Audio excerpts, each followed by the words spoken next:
We will bring the regular assembly meeting to order for July 27th. And thank you for everybody's patience, and thank you for AL&P for getting us back online. Mr. Kelly, will you lead us in the flag salute? I pledge allegiance to the flag of the United States of America and to the republic for which it stands, one nation, under God, indivisible, with liberty and justice for all. Thank you, Mr. Kelly. Ms. Atkinson, can you do our land acknowledgement, please? Thank you, Madam Mayor. We would like to acknowledge the City and Borough of Juneau's unceded land and wish to honor the indigenous people of this land. For more than 10,000 years, Alaska Native people have been and continue to be integral to the well-being of our community. We're grateful to be in this place, a part of this community, and to honor the culture, traditions, and resilience of the Tlingit people. Gunashish. Gunashish. All right, Madam Clerk, will you call roll? Thank you, Madam Mayor. Deputy Mayor Smith? Here. Ms. Hughes Candies? Here. Mr. Kelly? Here. Ms. Atkinson? Here. Mr. Steininger? Here. Ms. Hall? Here. Mr. Brooks? Here. And Ms. Wall is absent. You have quorum. I'm here too. Madam Mayor.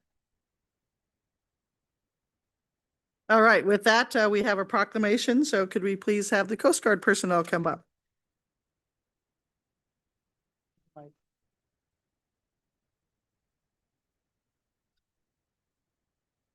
And since I have to do lots of talking tonight, we're actually having the deputy mayor read the proclamation.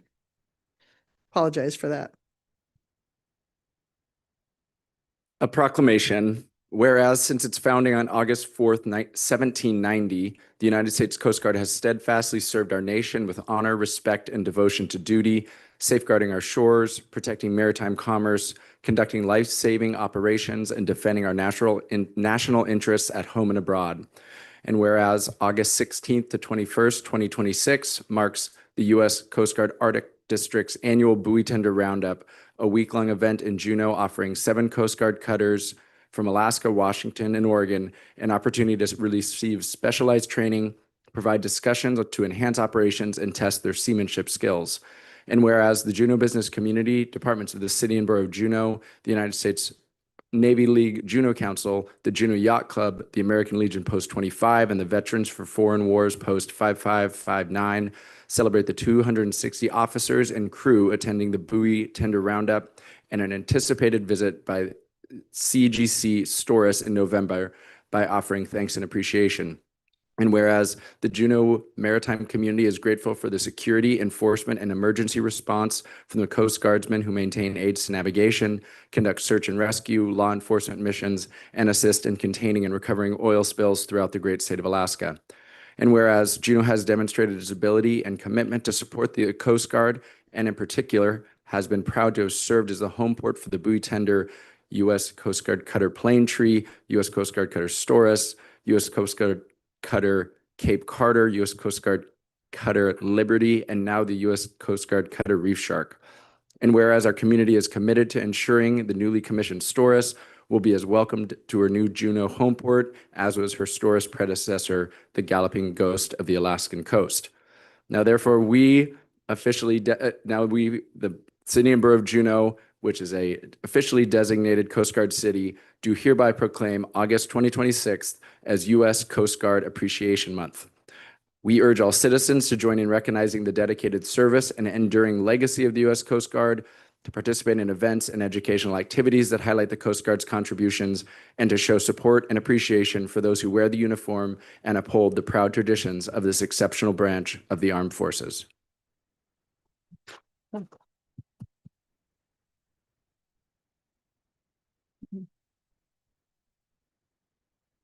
Thank you, Deputy Mayor Smith. We always enjoy the Coast Guard Roundup. It's always a fun time in town. So I have Coast Guard Sector C Alaska Commander Captain Ginny Nadolny. Oh, perfect. Would you introduce your guests? And with me today, I have CMC, our Command Master Chief, Lena Shearer. I also have Lieutenant J.G. Moore and Commander Davis, who are actually the lead planners for the buoy tender roundup. And I just want to say on behalf of the Coast Guard units here in Southeast Alaska, it truly is an honor to serve this community. Thank you for your support. Are you coming up, please? Nope, you guys have to stay here. And then we have our port director, our very nimble port director, coming up to do our next little item for the Coast Guard. Yeah. Well, this next part is more painful than tearing my patella. This is what we're doing is presenting to Captain of the Port, Captain Nadarni, the tug of war trophy. Now, this tug of war trophy, it was Maritime Festival is held the first Saturday every May. And my biggest failure as the port director has been losing this to the Coast Guard for the last 5 years. And it gives me great pain to present it to Captain Nadarni this year. As Coast Guard Sector Southeast has had it for the last 5 years. So I've given instructions to my hiring team next year that we will hire based on capacity to pull a rope next year because we want the trophy back in Docks and Harbor's hands. But well done, Captain. I was just going to say the other words there. Thank you. And to Mr. Yucatel, I just want to say your pain is our gain. So yeah, 6 years in a row. I did just take over as the sector commander about 2 weeks ago. I was on deck as the deputy sector commander for the last year. And in my abbreviated change of command procedures, Captain Fields, I think 3 or 4 times said, you have to keep winning the tug of war at the Juneau Maritime Festival. So we're locked and loaded. All right, a big round of applause one more time.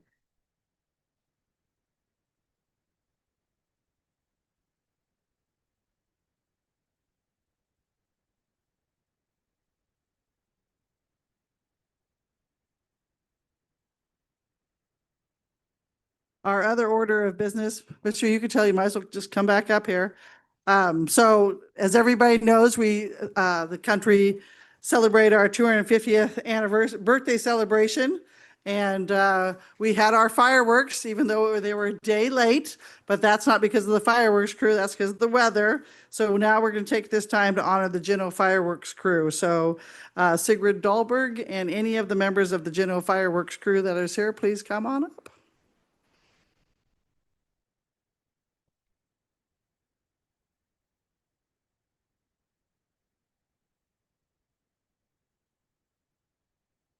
And do you still have the letters, Madam Clerk? Madam Clerk, do you still have the letters?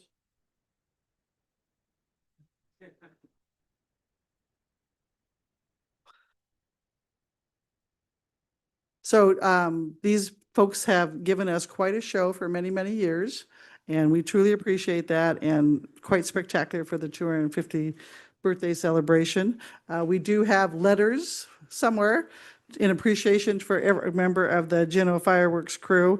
And we also have many businesses that help us with this.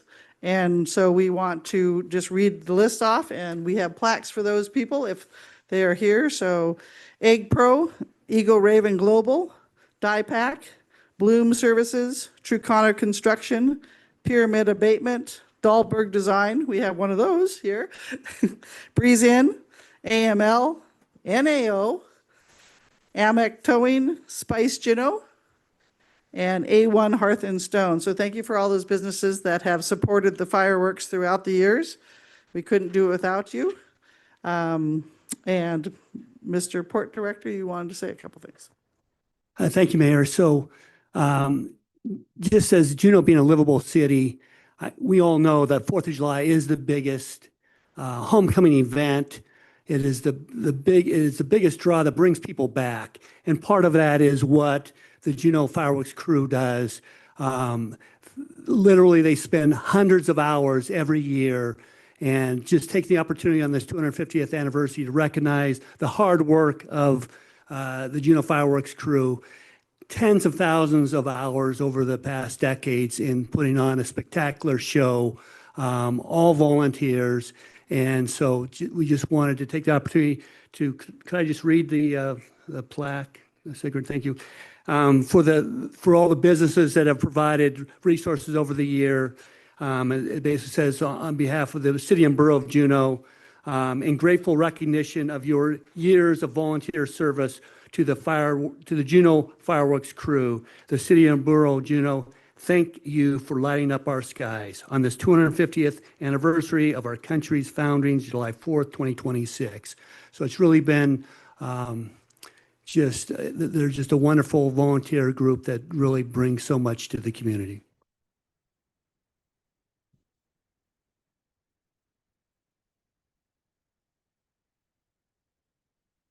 And do you want to hand out to the letters of the folks, to the letters to the folks that are here? And Sigrid, do you want to say anything? Sure.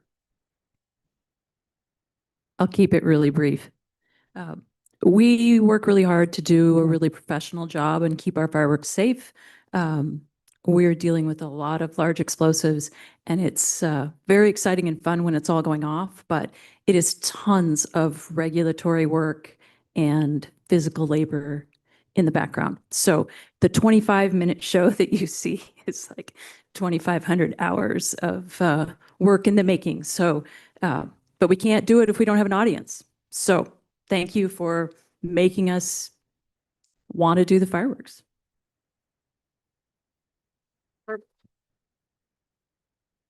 Yep. And the Downtown Business Association President, Nimi Phillips, would also like to say something. Behalf of all the downtown business community and the business owners and all of us, we just want to say thank you for all the hard work and hours of hard work. And thanks for making the 250th anniversary a big sparkles. Thank you. And bringing all the smiles to all of us. And I have a certificate for you guys.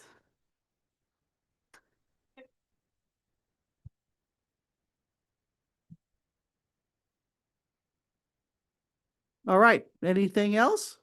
Okay, what we like you to do, because the Coast Guard ran off without doing it, we like the circle of handshakes, and then the Coast Guard can follow right behind him because you didn't come do the handshakes. So if you start with Robert Barr and just circle through and shake everybody's hand, that would be appreciated.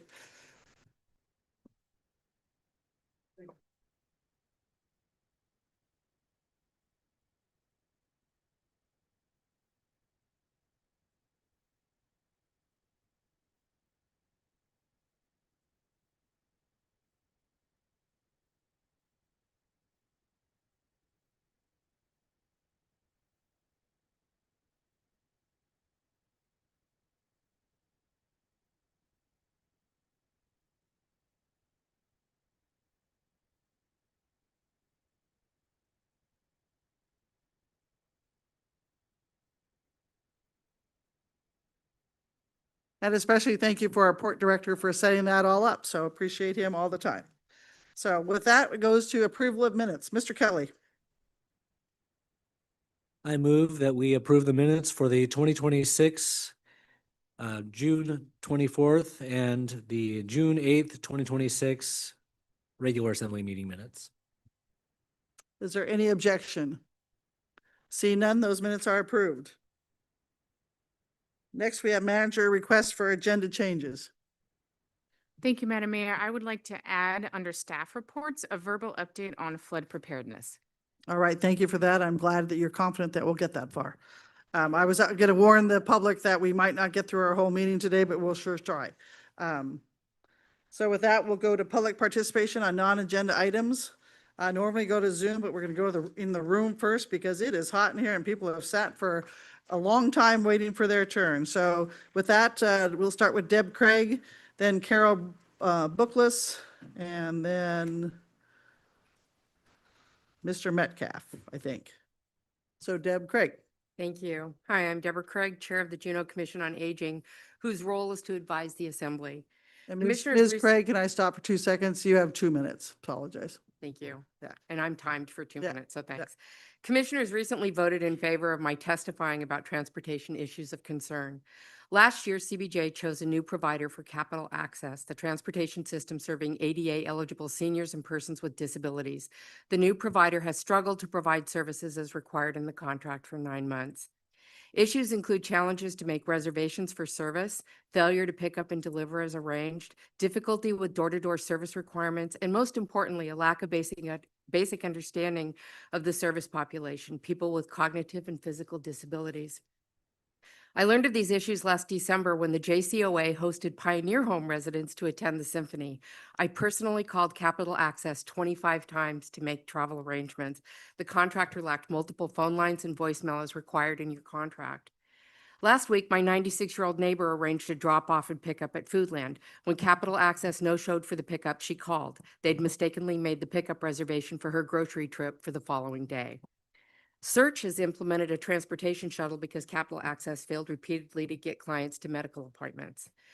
JCOA, the commission, met with Capital Transit staff to discuss these issues multiple times. Staff were very responsive, but the issues continued. Surprisingly, Capital Access contract was likely renewed, I think, in June. CBJ's current transportation survey might provide insights, but it also might not reach the intended audience. In light of the severity of the issues, a phone survey of current users might be more appropriate. It's been 9 months and winter is coming. Winter weather increases the risk for our most vulnerable adults who must rely on an unreliable service to get food, medicine, and to medical appointments. CBJ's contract is explicit and the requirements need to be met. CBJ is urged to review the situation immediately to ensure viable transportation service for Juneau's most vulnerable population. Thanks. Thank you. Any questions for Ms. Gregg? See none. Thank you for your testimony tonight. Oh, go ahead, Ms. Hughes Candy, sorry. Thank you, Madam Mayor. Thank you, Ms. Gregg, for bringing this to our attention. Have, in discussing this as, in order for the commission to support you coming here tonight, does the commission, I'll follow up with staff, but has the commission collected already kind of information of sort of horror stories you've heard? Do you feel like there's data there, or would you say the better way is to go straight to the recipients of the services themselves? We've heard many stories. I think many of you have heard many stories too. I mean, it's all over Facebook. I know several of you have gotten multiple calls from users who are not satisfied with the service. I don't think it's our role to be doing surveys and doing that kind of work. We're an advisory commission. We did bring it to the attention of the Capital Transit, and we've met with them multiple times. They're very aware of some of the issues that are going on. It's that we're not seeing resolution of some of those issues. Okay, thanks. Thanks. Thank you. Anything further? Thank you for your testimony tonight. Next, we have Carol Bookless. Please state your name and area of town you live in for the record, and you have 2 minutes.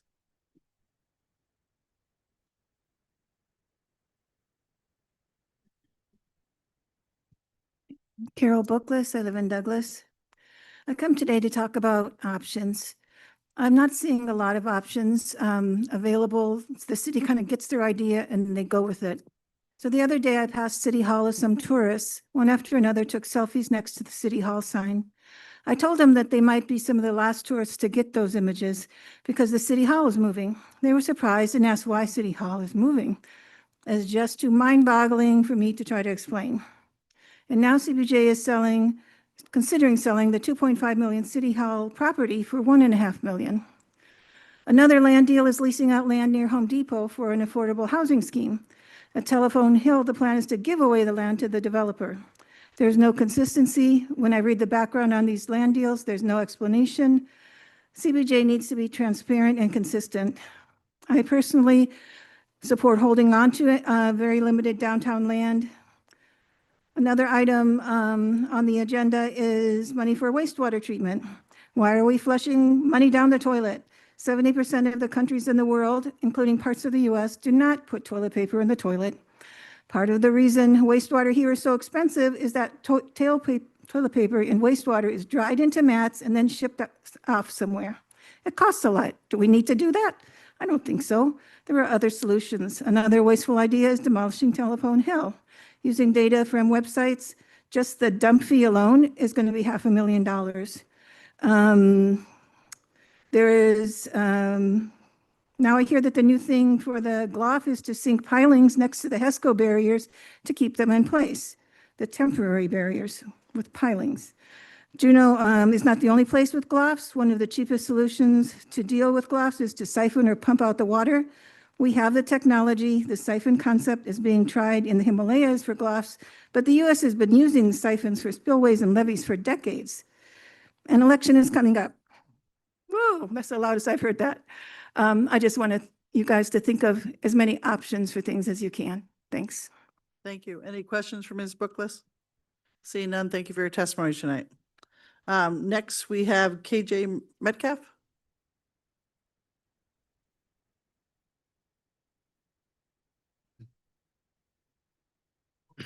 Oh, I'm sorry.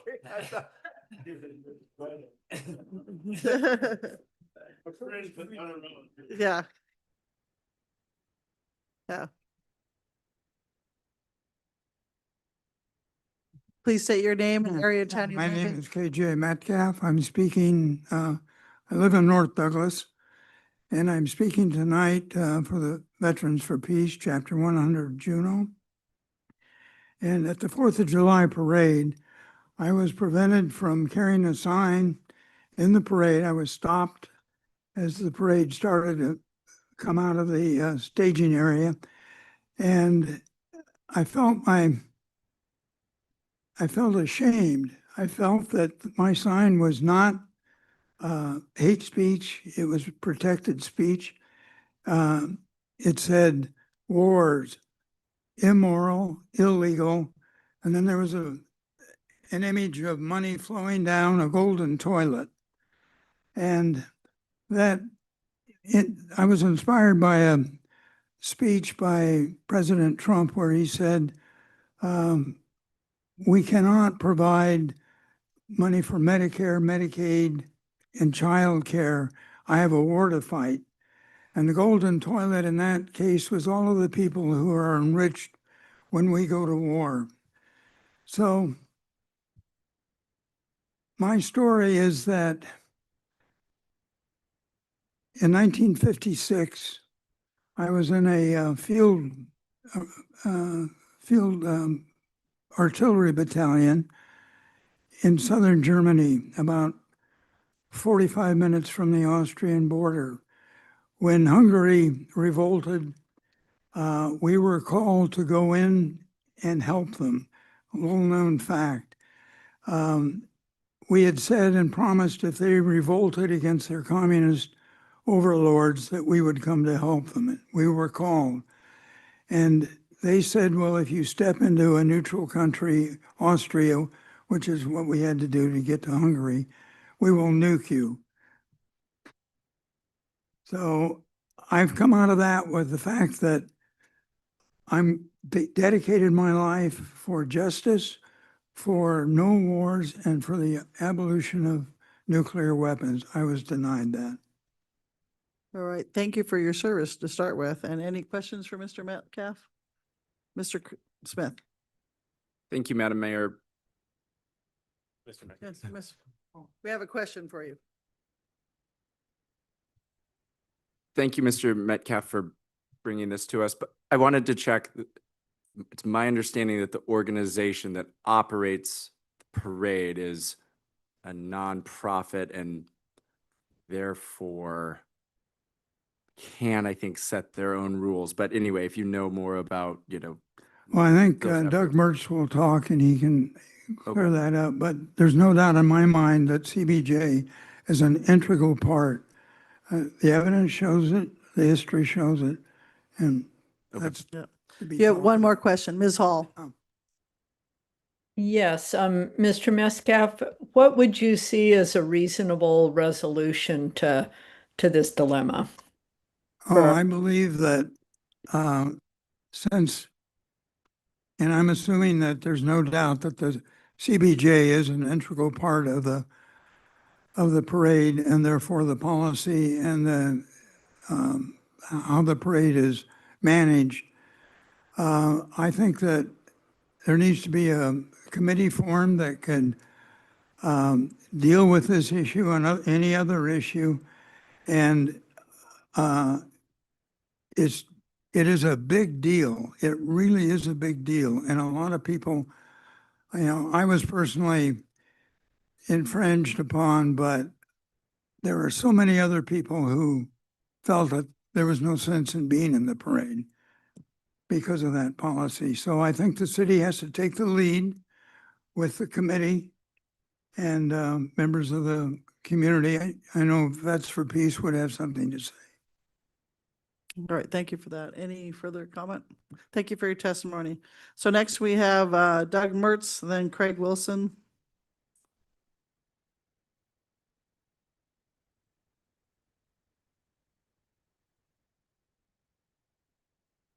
Please state your name and area of town you live in for the record, and you have 2 minutes.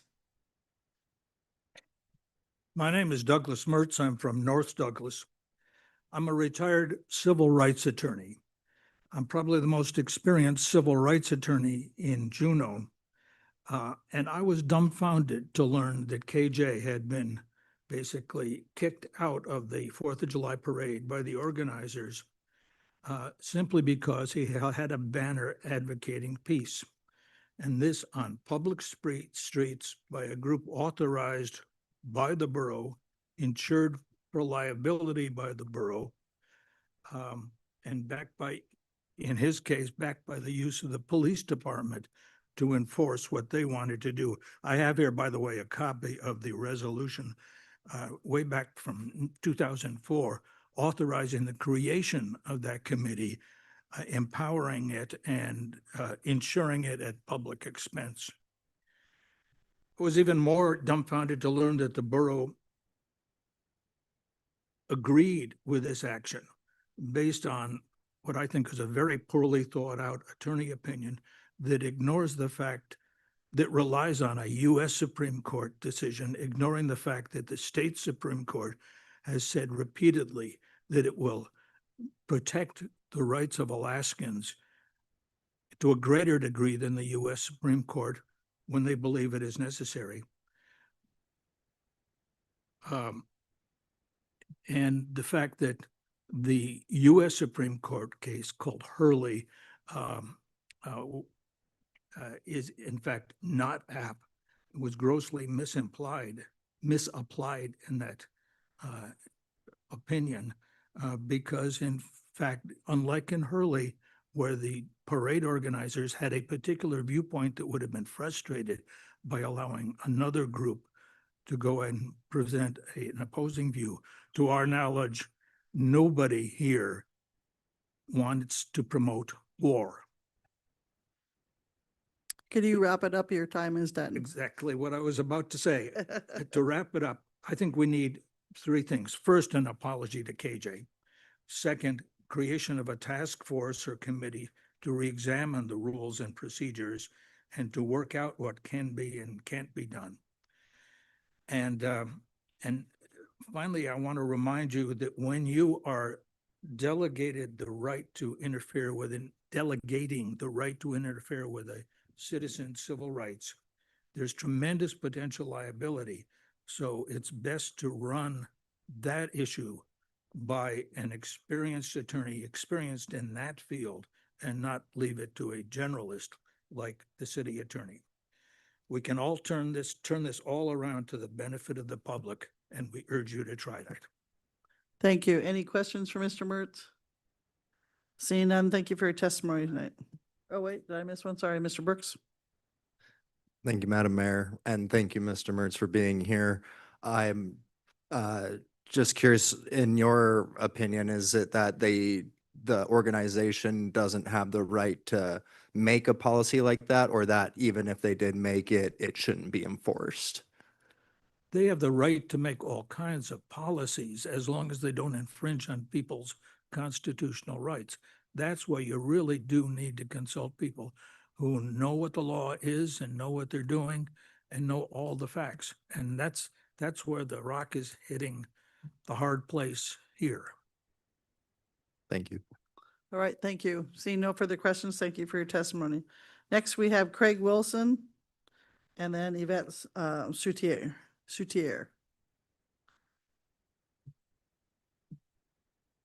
Mr. Wilson, please state your name and area of town you live in for the record, and you have 2 minutes. My name is Craig Wilson. I live in Twin Lakes. I am here as the president of Chapter 100 Veterans for Peace. The 4th of July Parade is a community event that has very special significance for the community of Juneau, and the CBJ has a long history of supporting it. As Doug indicated, Committee Resolution 2265 back in 2004 gave explicit social license to the parade committees to organize and run the parade. And they did a very good job for a number of years.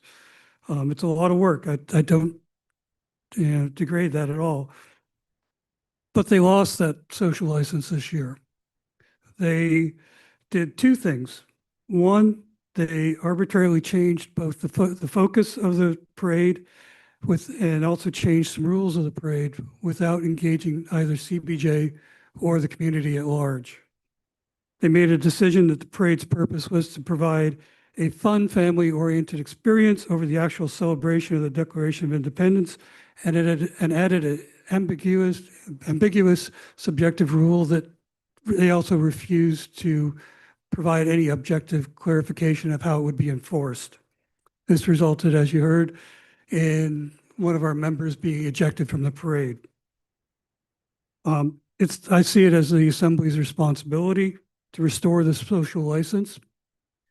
And as the Veterans for Peace, we propose that the Assembly do a number of things. As you heard, set up a committee.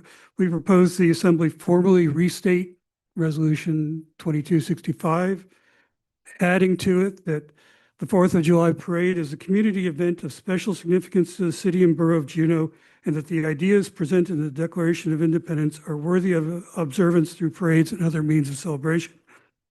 And 2, an Assembly member shall be appointed to liaise with the Juneau Festival Association, attend planning meetings, and report to the Assembly on parade planning and execution. All right, thank you. I have to stop you. So, Yeah. any questions for Mr. Wilson? Seeing none, and if you have anything further, you can email us. So, Yeah, but thank no you for testimony today, and since you're part of Veterans for Peace, thank you for your service. You're obviously a veteran. So, all right, with that, we go to Yvette Soutier and then Peter Metcalf.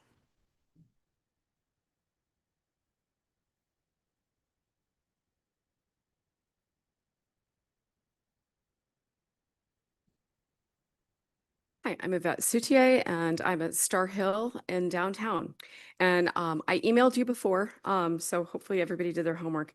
I just have two issues, both involving bears and both involving my request for you to direct JPD to enforce 08-35-010A2, cruelty to animals, and 36-20-056, the bear attraction nuisance. The thing I emailed you about was about the cruelty to animals. The videos are pretty hard to watch. These bears are having, to try to fight for their food right now, and having people interfere with them. It is cruel. It is purely cruel, and JPD should be directed to enforce the cruelty to animals statute. There is zero reason for this behavior. And quite honestly, the fact that Representative Nelson thought it important to go after a bear to, quote, protect somebody was absolutely ridiculous. The second issue that I want to talk about is the trash nuisance issue. Again, I urge the Assembly to direct JPD to enforce these codes. You already have them. You guys don't have to do too much. Just tell them to do what they need to do. Bears, quite honestly, have a keen sense of smell. They can smell 7 times more than a bloodhound. Repeated success of a trash bear means that the bear will be more persistent in seeking out human food. Once it succeeds, it can take 2 to 3 weeks of failed attempts before they stop trying. And I have seen this on Star Hill. We are engaged in neighbor shaming right now, and it is working. There are a couple neighbors that we've had to call the police on, but the bears know that Star Hill is probably a food desert for them. If JPD starts to enforce this, the way the statute or the code is made is a violation's $50 and it goes up from there. And I would argue that the third offense, their actions rise to the level of criminal negligence, was a Class B misdemeanor, or reckless behavior, which is a Class A misdemeanor. And this is one of the ways the city could probably help make up for their financial deficit. Thank you. Thank you. Any questions for Ms. Soutier? Mr. Brooks? Thank you, Madam Mayor. Has a bear issue ever been so bad up there on Star Hill that like Fish and Game had to come and do something about it? Yes. And by doing something about it, they've had to euthanize bears. It's been bad downtown too. Every year we have at least one bear euthanized by Fish and Game, and I do not envy their jobs. Thank you. Thank you. Thank you for your testimony. Next, we have Peter Metcalf and then Bruce Simonson, and then we'll go to Zoom. I'm Peter Metcalf. My wife Sandy and I live in the neighborhood of the Governor's Mansion. We own a fourplex directly across the street from the 30-unit Fosby Apartments, which is a diversified group of people living in reasonably affordable housing who have a splendid view down Gastineau Channel until they look down and see a garbage dump at the foot of the hill. And it's been there for several years, and it's a major attractant to bears. We've had our challenges in our neighborhood as bears transit to that garbage dump. And I know it's a difficult problem because in a few acres, there's probably 30 owners because several of the lots are owned by multiple parties due to native allotment distributions. The tribe, Central Council of Tlingit Haida Indian Tribes of Alaska, is a major property owner there, but they've protected their property in that particular section, which abuts Capitol Avenue, is directly across the street from the Salvation Army. The tribe, I've talked to Richard Peterson, president of the tribe. I've talked to Alec Mesdag, leader of Alaska Electric Light and Power, numerous other people about this, and including a former official of the city just this morning who told me that a similar problem involving a hotel on the uphill side of Gold Street had some similar illicit drug activities happening there. And that's my main issue about this encampment that is strewing garbage throughout the neighborhood, is the illicit drug activity. And people in the Fosby have taken photographs and videos of drug activity in plain sight. It's a serious problem involving young people who are frequenting that site, buying drugs, and, you know, God knows we may lose some lives here because of that camp. And I just would end this by requesting you to form a task force similar to what you did with the Bergman Hotel. I think there's a solution. Property owners are encouraged by the recent publicity. So please do something about this. Thank you. Any questions for Mr. Metcalf? Seeing none, thank you for your testimony tonight. Next, we have Bruce Simonson, and then we'll go to Zoom. Okay, thanks, Bruce. Next, we have Thea Nelson from Zoom.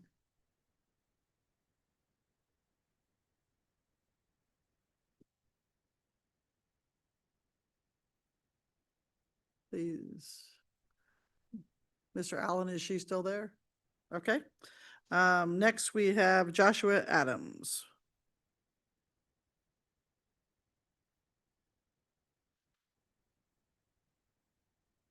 All right, can you hear me now? We can hear you, Mr. Adams. Please state your name and area of town you live in for the record, and you have 2 minutes. Hello, my name is Joshua Adams, and I normally introduce myself as an incremental developer working and bouncing about downtown, but tonight I'd like to introduce myself as a landlord because I own several rental properties in the downtown area. And no one feels the housing crunch more than a renter downtown, and I'm very sympathetic to that. I wanted to ask, because this is going to come up in tonight's meeting, the use of $45,000 of donated money from Norwegian Cruise Lines for the Juneau Douglas City Museum.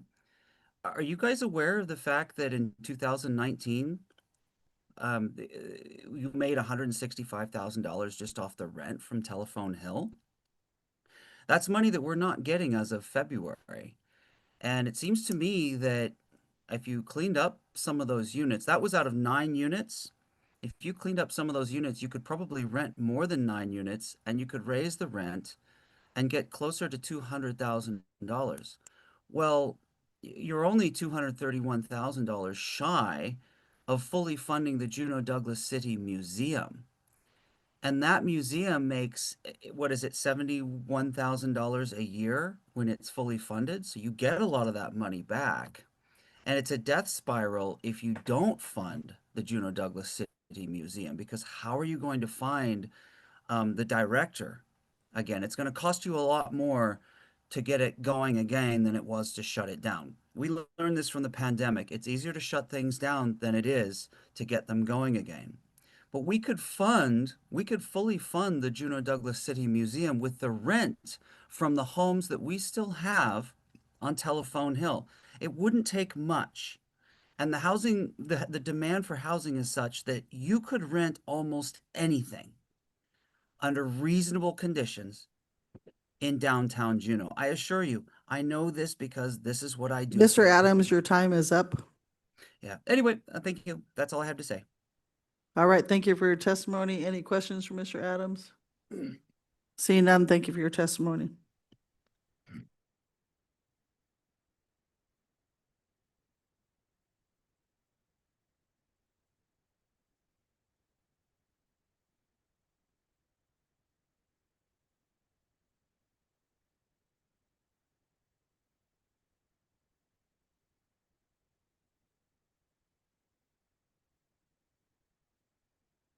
All right, that concludes our public participation on non-agenda items. We do have some other people signed up to testify on our agenda items. So with that, we'll go to consent agenda. Is there any public request for consent agenda changes other than ordinances for introduction? Seeing none, is there any assembly requests for consent agenda changes? Seeing none, we'll bring it to the assembly. Mr. Smith. Thank you, Madam Mayor. I move the consent agenda as presented and ask for unanimous consent. Is there any objection? Seeing none, that is so moved. So we'll go to public hearing, item number 1. Madam Clerk. Thank you, Madam Mayor. Ordinance 2026-35, an ordinance authorizing the issuance of general obligation bonds in the principal amount not to exceed $16 million to finance capital improvements at various schools within the city and borough, and submitting a proposition to the voters at the election to be held therein on October 6, 2026. Thank you, Madam Clerk. Madam Manager. Thank you. This ordinance puts on the ballots before voters this fall a bond proposition for $16 million to fund a variety of school projects, including re-roofing, security and safety upgrades, boiler room renovation, and just a lot of other identified upgrades that the school district and the Joint Facilities Committee, that's a committee of the Assembly and the school board, identified. I want to remind the Assembly that you do need to vote on this by the end of the month, so at this meeting, in order for it to make it on the fall ballot. I recommend the Assembly take public testimony and adopt this ordinance. Thank you, Madam Manager. We do have one person signed up to testify on this. Please bring over Rebecca Braun on Zoom.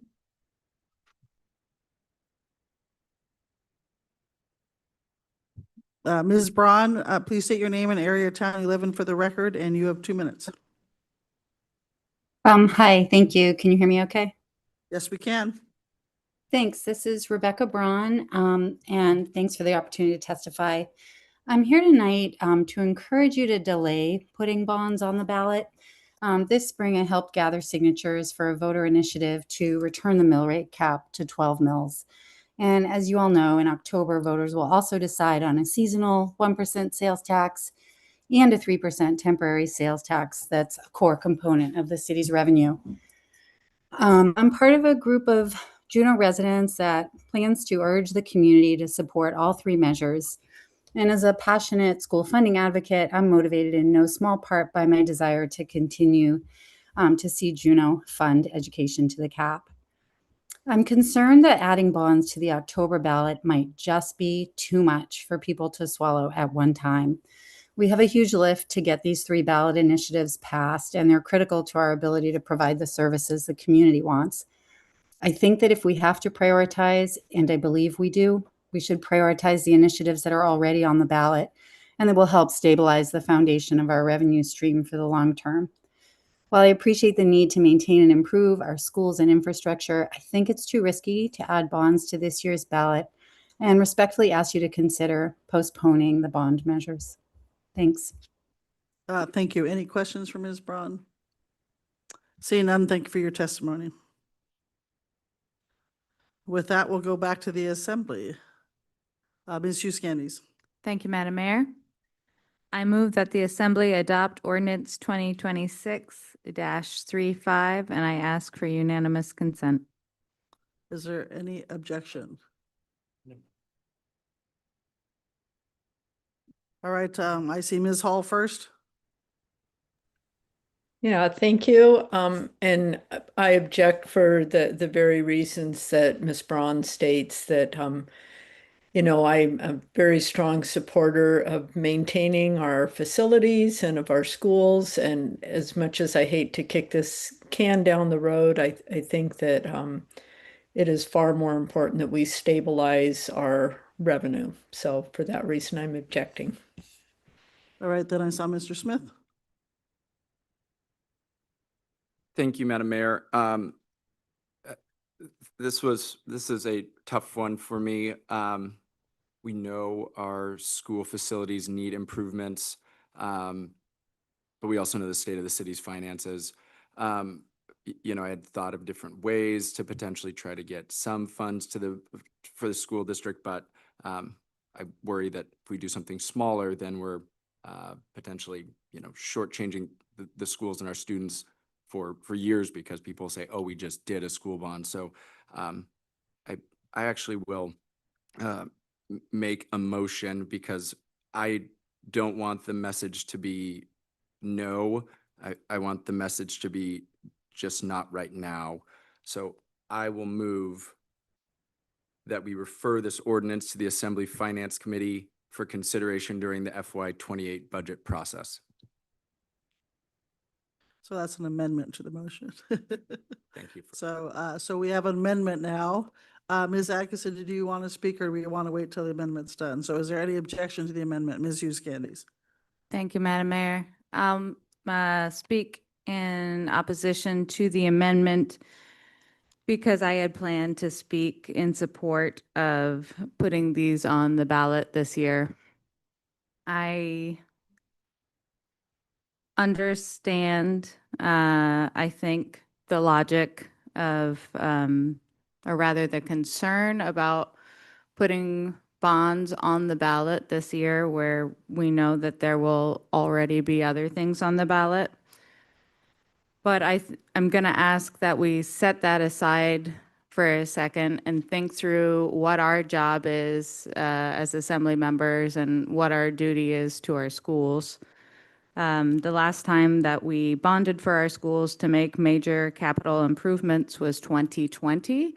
We know that when we put off major capital improvements, things like roofs, things like a major HVAC, the cost goes up. It does not go down. We have seen from the state what happens when you just keep kicking the can down the road. And there's a variety of reasons that something can feel like the wrong time to do something. But the reality is, if there is an actual problem that needs to be fixed, the problem persists and the problem grows. And then that ultimate cost to fix that problem increases sometimes at a mega proportion. We know from Snowmageddon this last year that there was significant damage done to some of the roofs, and it's not roofs only in this bond package, but that's just something for us to remind ourselves of. Bonds are a good way to do something like this that's a large investment in our schools and in those buildings, which we are charged with taking care of. It's generational cost sharing for the multiple generations, spreading it out over those payers. And I think ultimately, I feel like with just last year's election fresh in our minds of when we were kind of trying to juggle, we knew some citizen initiatives were going to be on the ballot, and we were trying to weigh, well, what should we put on the ballot? And was that going to be too confusing to voters? And should we change what we wanted to do based on what would or would not make it? I would hope that we had learned some wisdom from that and been reminded that ultimately it's our job to put these choices in front of voters, and then it is up to the voters to decide whether that's something that they're willing to bond for or not. It's our job to say when we think that something needs bonding. If we think that this needs to be fixed, then it's our duty to bring that to the community's attention and let them make that choice. Two of the things that we're talking about come from citizens, and that's great, and they're trying to solve another problem, but that is not in the same sort of lane that we occupy. So for all those reasons, I think it makes sense to do this now, and I would strongly urge people to, when we know there's a problem, to fix that problem rather than kick the can down the road. Thank you, Ms. Hughes Cannies. And I should have mentioned that we have the president of the school board, Shioni Haywood, sorry. And we also have our superintendent, Mr. Arnold, here too, if anybody has questions. Mr. Kelly. Thank you. I agree with everything Ms. Hughes Candy said. However, I also have some further information. During my day job, I work for the Department of Education, and I do have a constituent who reached out and emailed me and kind of apprised me of some regulations that would apply to the language in the bonding ordinance that could jeopardize the potential for bond reimbursement. I coordinated feverishly with the attorney, with President Haywood, who's in the back, or Shoni Haywood, who's in the back, and the clerks, and there might be some way to get a rushed process through where we can correct the ballot language in order to get it into a format where it would be eligible potentially for state reimbursement. I think the only reason that I am going to speak in support of Deputy Mayor Smith's motion is because I want to make sure that when we do this, that we do this right, that we can get the school district all of the amenities that it needs, and that we can get some state support for that. So I very reluctantly will support the Deputy Mayor's motion. Thank you, Mr. Kelly. Anybody else want to speak to this amendment? Madam Mayor, I am curious if Mr. Kelly would like to elaborate what he's talking about with or maybe that would be better at a 1 minute Eddie's. I'm not clear if what you got from a constituent is why you're going to support the motion, or if you're just sharing that conversationally. Mr. Kelly. Thank you. The constituent emailed me from, she's an employee at Deed, and she emailed me from her Alaska.gov email address with her concerns. So she's an expert in the matter and familiar with the regulations, though she did specify that her comments had not gone through a legal review. We can go with Madam Attorney because she probably is a little more apprised on this than we are. Sure, I'm happy to give a little bit more of an update. So the school bond debt reimbursement program was in a moratorium for about 5 years. It just came back online. So we've done school bond school bonding a few times under that. We've never really had to deal with asking for reimbursement because we couldn't. There is Alaska statute that requires us to do certain things in order to ask for reimbursement. This bond language does not meet those requirements. So there's more information, and we scrambled today to try and see if we could get all of that information. We cannot. But the statute requires the ballot to have information about the total cost of the project, interest, annual operation and maintenance costs, estimated amounts to be paid by the state and the municipality, and the mill rate. All of that has to be included on the ballot measure if we were going to ask for reimbursement. If we're not asking for reimbursement from the state, our language is fine.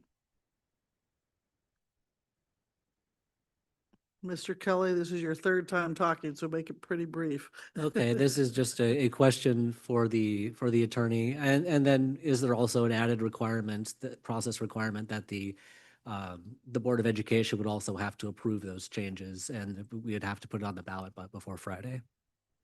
That's correct. So you've got a dual elected boards here. Any changes to this ordinance would have to be okayed by the school board as well. So likely would have to have some special meetings in order to get that done. And all of this needs to be done by Friday because ballots go to the printer on Friday. And there's also one more piece, which is all of this should, again, if you're going to ask for reimbursement, all of this should go to deed for approval before the voters even see it. So there's a whole bunch of moving pieces that likely cannot occur before Friday. So we would not be able to ask for reimbursement from the state if this goes forward.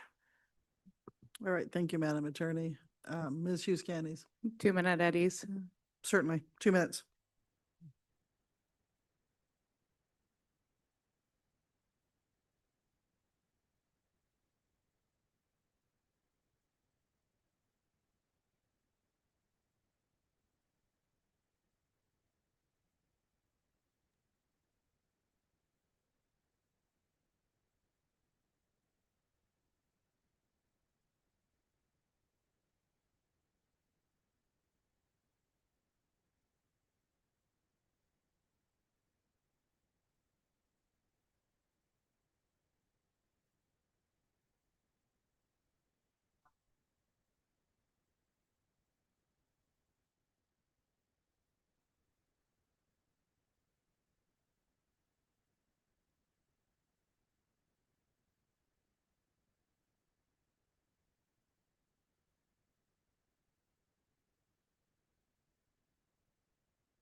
I'm not going to try and miss it.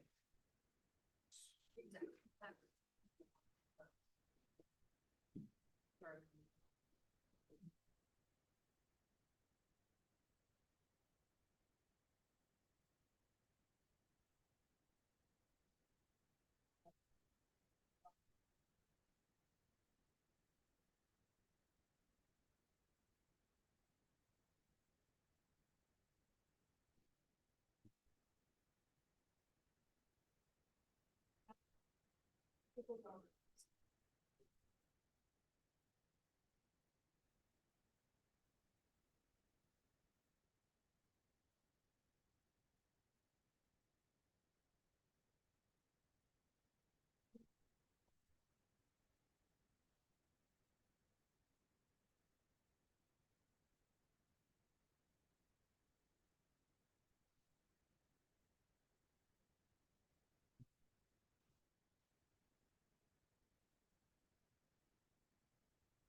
Ms. Hughes Candies, did you get your question answered? Thank you for that, Madam Mayor. I got my question sufficiently answered. Okay, we are back in session then. So we have an amendment. I lost my friends up there. Do either Ms. Hall or Mr. Steininger want to speak to the amendment? Seeing nothing. Are you going to speak again, Mr. Smith? May I just add? Go ahead. Thank you, Madam Mayor. I just want to add, lest people think. Anyway, we do provide $1 million in CIP for deferred maintenance to the school district, is my understanding, getting a nod from the city manager. So not nearly enough. I fully agree with that, but I just want people to know that we do something and we don't just, say good luck at the beginning of the school year. So thank you. All right, thank you for that. And just briefly, since I'm talking last now, everybody's had their chance. I will support the amendment because I think we need to wait, and especially with the light of the information we got today. So I'll support the amendment. So Madam Clerk, we have an amendment. We have Ms. Hall. Oh. Ms. Hall. I think we've lost Neil. Yes, I believe we lost Mr. Steininger. He had to catch a plane. So Madam Clerk, we have an amendment and we have objection. Please call the roll. Thank you, Madam Mayor. For Deputy Mayor Smith's amendment to refer 2026-35 to the Assembly Finance Committee for consideration during the FY28 budget process. Deputy Mayor Smith. Yes. Ms. Adkisson. Yes. Mr. Kelly. Yes. Mr. Steininger. Ms. Hall. Yes. Mr. Brooks. No. Ms. Hughes Candies. No. Madam Mayor. Yes. Motion carries with 5 yeas and 2 nays. So now we're going back to the main motion as amended. Any objection? Do you need to speak to your objection? Thank you, Madam Mayor. No, I believe you know my reasons. The only thing I would add on to that is that in general, CBJ is not, I think you have to consider, is there a governor who actually funds that program? And 2, is CBJ going to be a community that ranks highly or is going to be a priority? So when we hold off for state programs because we might get some money back, but in the meantime, we let things slide. So for that reason, I'll object, but I have nothing else to say. Mr. Burks. Thank you, Madam Mayor. I'm objecting to this just because we need to do this work and we can't just be putting it off for another year in anticipation for, a citizens initiative that would definitely get us more revenue, but has no clarifying terms for designating that to school districts. So, like Assemblymember Hugh Scanges was saying, the purpose of these bonds are to ask the people directly and explain to them what kind of work needs to be done and, lay it all out there instead of trying to apply a broad tax that can be used for anything. So I think we definitely need to be on top of these things and get it done sooner than later. And 16 million is good for the work that we knew now, but there's definitely a lot more to come as well. Thank you, Mr. Brooks. Anything further? Okay, Madam Clerk, we have an motion as amended. Please call the roll. Thank you, Madam Mayor. For the motion to adopt ordinance 2026-35 as amended, Ms. Hughes Candies. No. Mr. Brooks. No. Ms. Hall. Yes. Ms. Adkisson. Yes. Mr. Kelly. Yes. Deputy Mayor Smith. Yes. Madam Mayor. Yes. Motion carries with 5 yeas and 2 nays. Thank you, Madam Clerk. Item number 2. When you're ready, Madam Clerk. Thank you, Madam Mayor. I'm gonna stop for 2 seconds. I forgot. Madam Manager asked me if anybody testified on bears, that she wanted to do a quick update on bears, so I forgot to do that before number one. So you want to give us a quick update on the bears and the trash? I just wanted to, let the public know what we have been doing for bear management. We certainly have seen this time of year, we see a lot of trash bears downtown, especially in our downtown core. Those restaurant garbage cans are just so very tasty. We have had some improvements with some new trash cans that are going up thanks to some marine passenger fee funds. There'll be new cans in the Wharf Alley between Pier 49 and Diamonds International. There's also a bunch of new, like easier to use cans for, just like small trash cans going up. And those, thanks to donation from NCL, those trash cans are wrapped in art, like educational art about, bears and like don't feed the bears. We also do fine. We had public testimony with talking about our fine schedule, $50 for the first fine.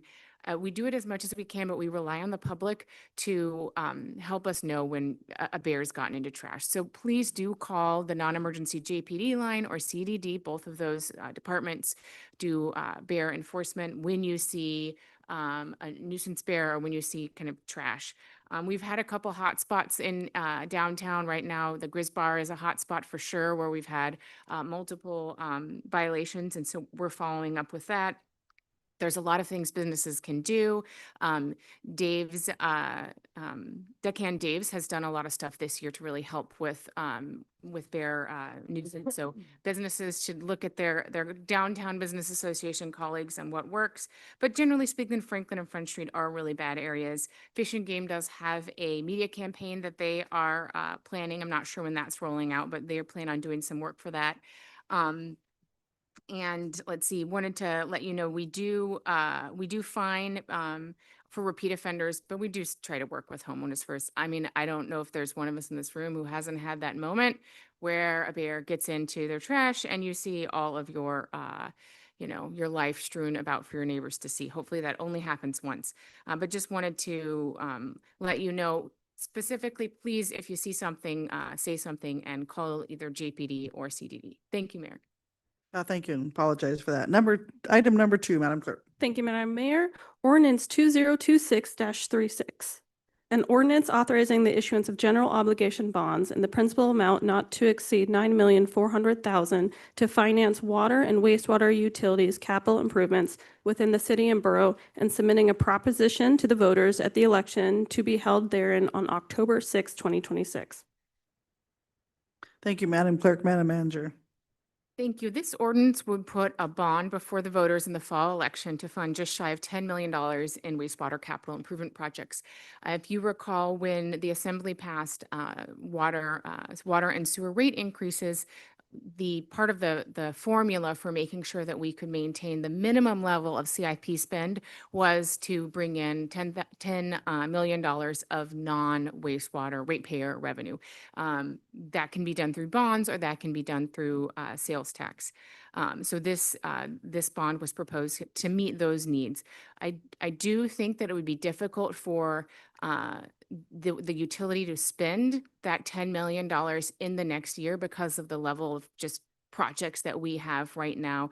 Therefore, I recommend the Assembly take public testimony and refer this ordinance to the Assembly Finance Committee for consideration during the FY28 budget process. Thank you, Madam Manager. We had one person signing up to this, Mike Reeder.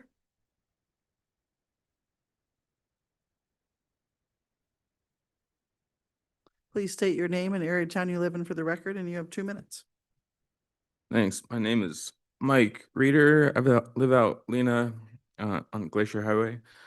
I just wanted to echo Assembly Member Hugh Scandy's and Brooks' comments about bonds, because I really think that some of the public comment we heard about bonds and the ballot being clustered is like an apples to oranges comparison. And we're talking about mill rate, which is gonna trickle in every year.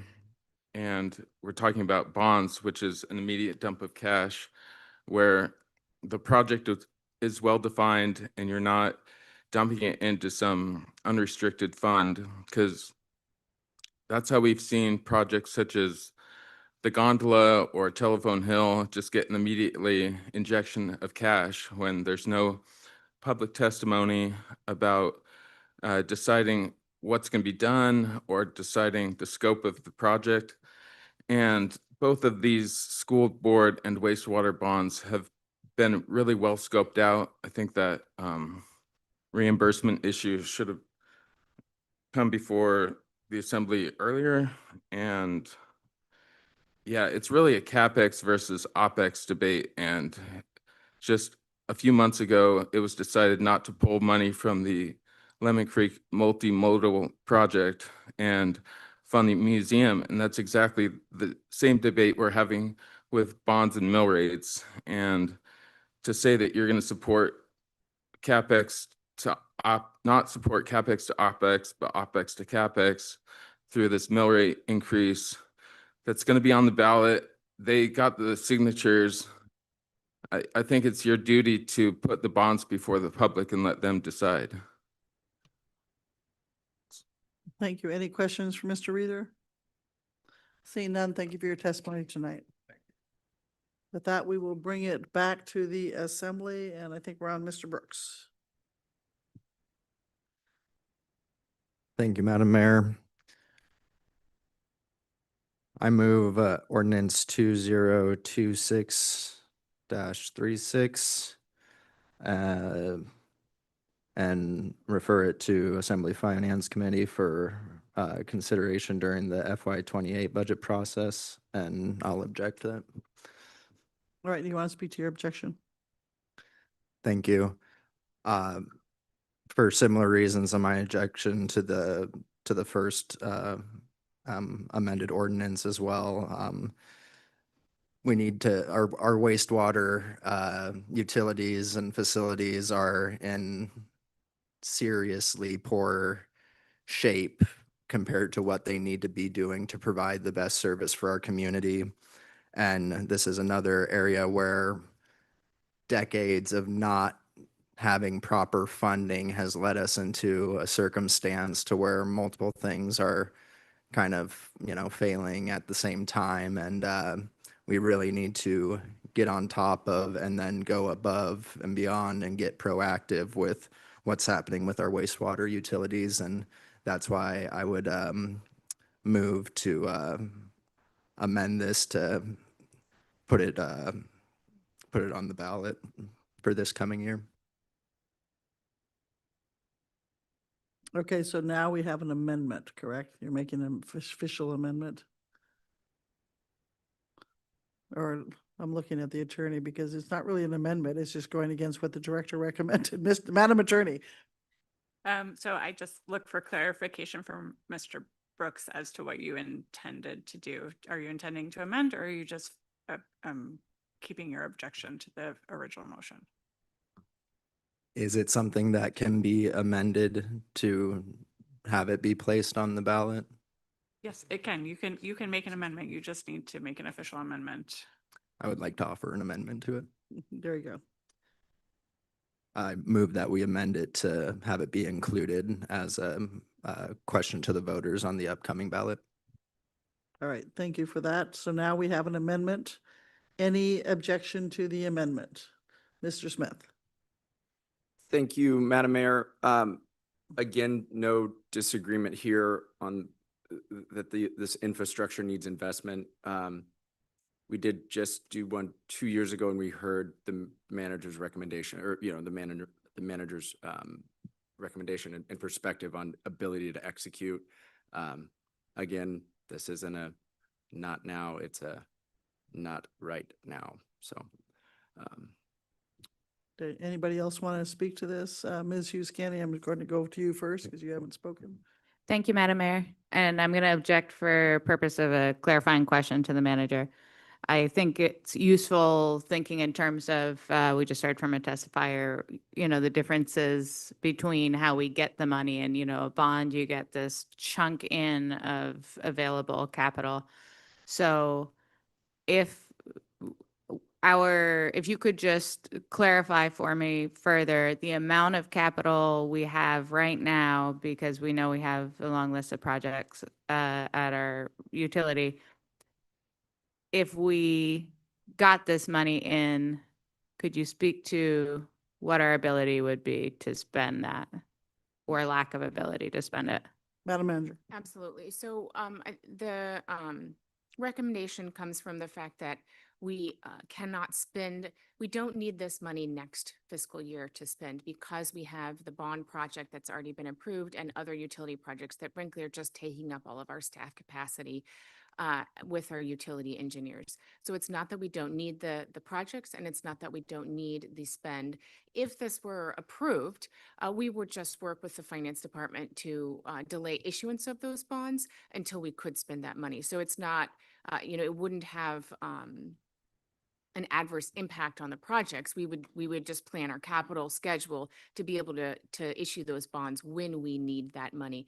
The only point I'm making is that it's not a desperate need right now because of the backlog of projects that we have, but is absolutely a very real need for the utility. Thank you for that clarification. All right, we have an amendment and we have objection. Anybody else wish to speak to it? Mr. Brooks. Thank you, Madam Mayor. Just one more quick thing. We've had a lot of unexpected costs from wastewater and water utility emergencies this year, whether that be the, bursting water mains up near Blackerby. And we don't know what kind of impact this year's GLOF might have on wastewater as well. So not only would these funds be, great for if nothing extra happened, but as of late, we've been having lots of extra happen. So it's just worth considering. Thank you. Okay, thank you. Ms. Hughes Candy. And thank you, Madam Mayor. Will be relatively brief in my own wrap up. I think in this case, I couldn't agree with Mr. Brooks more that these are needed. You all have heard me beat the drum that until we match our utility rates to the capital projects needs list, we are going to be in this situation, and we're going to be balancing how often is too often to bond for our wastewater utility. And I fear that we're in danger because the backlog is so great of one day just waking up and we're going to have the catastrophe on our hands. But when I hear that the reality is if voters voted for this, that it would be a exercise within the finance department delaying the issuance of the bonds, I don't see that translate into concrete good for the utility. And I think for that reason, I am okay with this one moving to the other point only because we don't have the staff capacity to spend it as we should. All right, thank you. Seeing no further comment, we have an amendment and objection. Madam Clerk, will you call roll? Thank you, Madam Mayor. For Mr. Brooks' amendment to place ordinance 2026-36 on the 2026 ballot. Mr. Brooks. Yes. Deputy Mayor Smith. No. Ms. Hughes Candies. No. Mr. Kelly. No. Ms. Adkisson. No. Ms. Hall. No. Madam Mayor. No. Motion fails with 6 nays and 1 yay. Okay, so that brings us back to the main motion, which is to refer this ordinance to the Assembly Finance Committee for consideration during the FY28 budget process. Is that correct, Madam Clerk? Okay, just making sure we're keeping ourselves together here. Any objection? Seeing none, that motion passes. Do we need a quick break or do we plow through? Okay, I'm getting plowed through. Item number 3, Madam Clerk.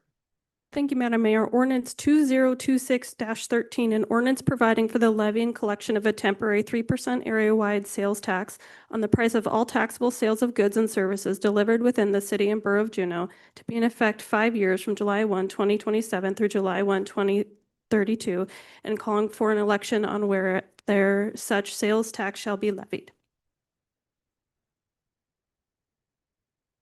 Thank you, Madam Clerk. Madam Manager. Thank you. Currently, the CBJ has 5% in sales tax. That consists of 1% of a permanent tax, the temporary 1% that you vote on every 5 years that is usually capital projects, and then the temporary 3% tax.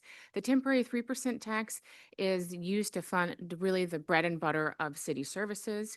1% is spent on operations, including police and fire. 1% is spent on streets and drainage projects, so rehabilitating all those streets, and we've added some utility projects to that list as of late to, again, keep up with those utility projects. And then the other 1% goes to other needed CIP projects, often, again, parks and playground maintenance. There's some Eagle Crest funding in there, but kind of these regular maintenance activities. We have had a 3% since the 1983, so 3% has been around for decades and really is part of how we're able to provide basic city services. Therefore, I recommend the Assembly take, and so this ordinance puts 3% on the ballot this fall, and I recommend the Assembly take public testimony and adopt this ordinance. Thank you, Madam Manager. We have no one here to testify on that, so we'll go to the Assembly. Ms. Adkisson. Thank you, Madam Mayor. I move ordinance 2026-13, and I ask for unanimous consent. Any objection? Seeing none, so moved. Item number 4, Madam Clerk. Thank you, Madam Mayor. Ordinance 2026-11, an ordinance amending CBJ Code 42.30.010, resisting or interfering with an officer to include interferences with fire department services. Thank you, Madam Clerk. Madam Manager. Thank you. We have existing city code that protects police officers when they're responding to a scene. This code adds fire department personnel to that code to protect their response activities when they're on scene and allow them to do their job. So it prohibits people from interfering with them when they're doing their official duties. It prohibits them from interfering with like the functioning of apparatus, of equipment, or hydrants. Really importantly, this does not prohibit, and no one can be arrested for filming CCFR, for protesting, or exercising their constitutional rights. I recommend the Assembly take public testimony and adopt this ordinance. Thank you, Madam Manager. And we do have Chief Hatley here to ask questions as we need him to. There is nobody signed up to testify on this, so we will go to our Assembly. Mr. Kelly. I move the Assembly adopt ordinance 2026-11 and ask for unanimous consent. Any objection? Seeing none, so moved. Item number 5, Madam Clerk. Thank you, Madam Mayor. Ordinance 2026-32, an ordinance amending the uniform sales tax to repeal the exemption of sales by nonprofit organizations. Thank you, Madam Clerk. Madam Manager. Thank you. This ordinance narrows sales tax exemptions to nonprofits to only include government and social services.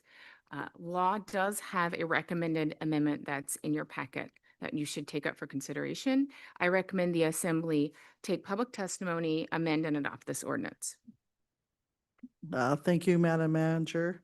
So we have several people signing up for the testify on this. So we'll start with Bob Urata.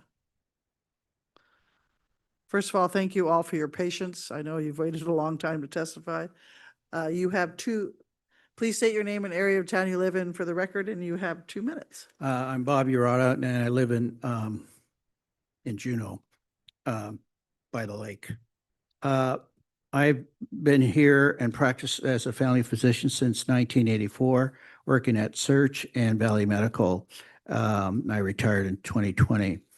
Throughout these years, I've served on boards of various nonprofit and public service organizations, including Bartlett Regional Hospital for 17 years, Perseverance Theater, and Coalition for Reentry and Housing, and Violent Crimes Compensation Board for the state of Alaska, and currently the Juneau Symphony. These experiences give me a deep appreciation of the vital roles these organizations play in supporting and strengthening our community.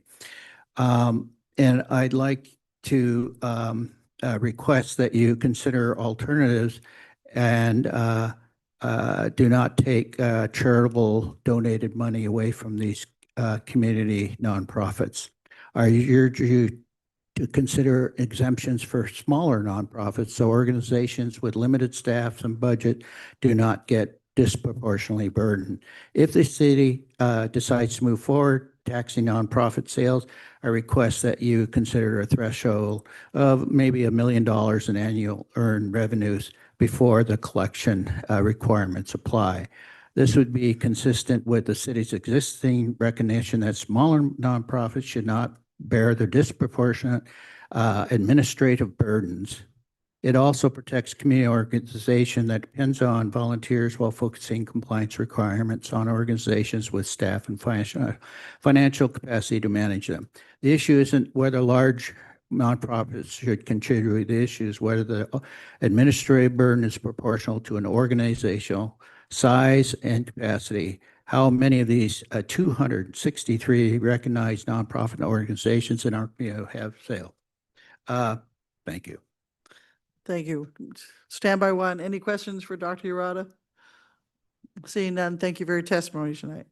Next, we have Chuck Smythe and then Bruce Garrison. Please state your name and area of town you live in for the record, and you have 2 minutes. My name is Chuck Smythe, and I live out in the Montana Creek area. Hello, this time in Juneau, I was director of the Culture and History Department at Sealaska Heritage Institute from 2013 until my retirement in 2025.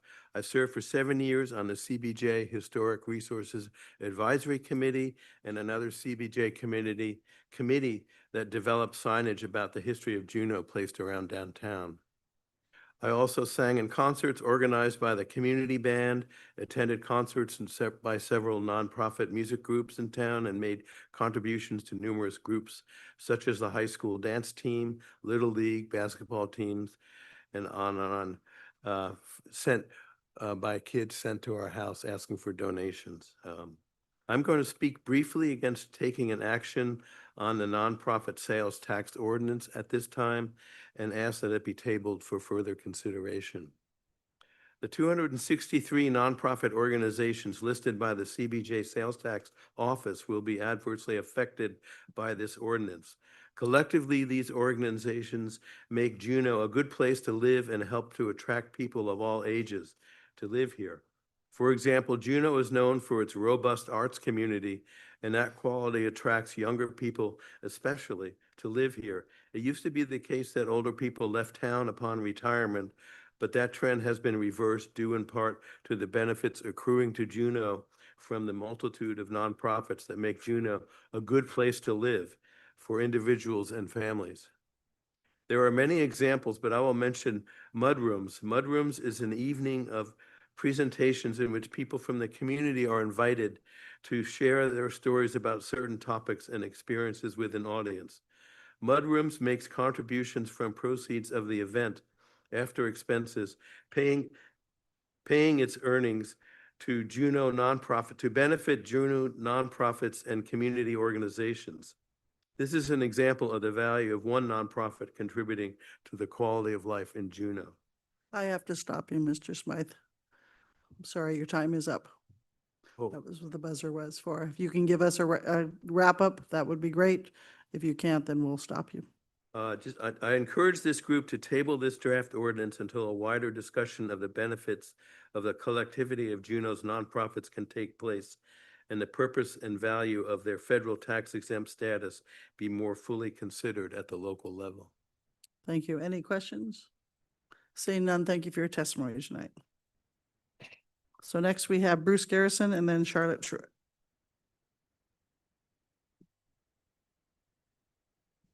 Please state your name and area of town you live in for the record, and you have 2 minutes. My name's Bruce Garrison. I live on the Glacier Spur Road. I'm a 72-year, 1-month resident of Juneau, and I vote in every election. When I retired 16 years ago, I ran the statewide audit and recovery program for the Department of Labor Unemployment Insurance taxes. So I'm very familiar with collecting taxes, auditing, and that type of thing. I'm very concerned about your plan to tax nonprofits. In my time in Juneau, I've been very active on a lot of nonprofit organizations, and I always end up being the treasurer. And one of the things I always did was, well, have you guys gotten your tax exempt from the city? Oh, no, we haven't done that. You're talking 250 plus that you have. There's probably another 250 nonprofits that you're unaware of in Juneau. Just don't actually go out and do it. So I would love to know what your plan is for audit and recovery for these nonprofits. Who's going to go out and do it? You're asking me, this next ballot, as you've discussed, has lots of taxes on it. And now you want to tax the Boy Scouts, the Girl Scouts, the Friends of the Library. I just don't understand what your goal is. And I'm going to hand out, this is a Juneau business that on the back of their business card complained about taxes. And if Mayor Weldon recognizes this business, I will be amazed. Anyway, please table this, give it more consideration before you move forward with it. Thank you. Thank you. Any questions for Mr. Garrison?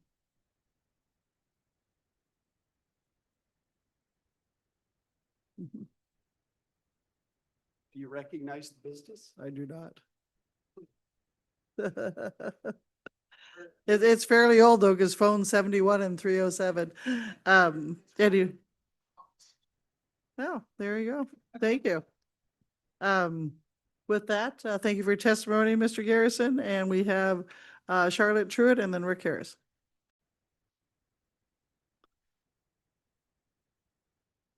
Thank you. My name is Charlotte Truitt. I've called the Twin Lakes neighborhood my home for 22 years. And thank you for this opportunity tonight.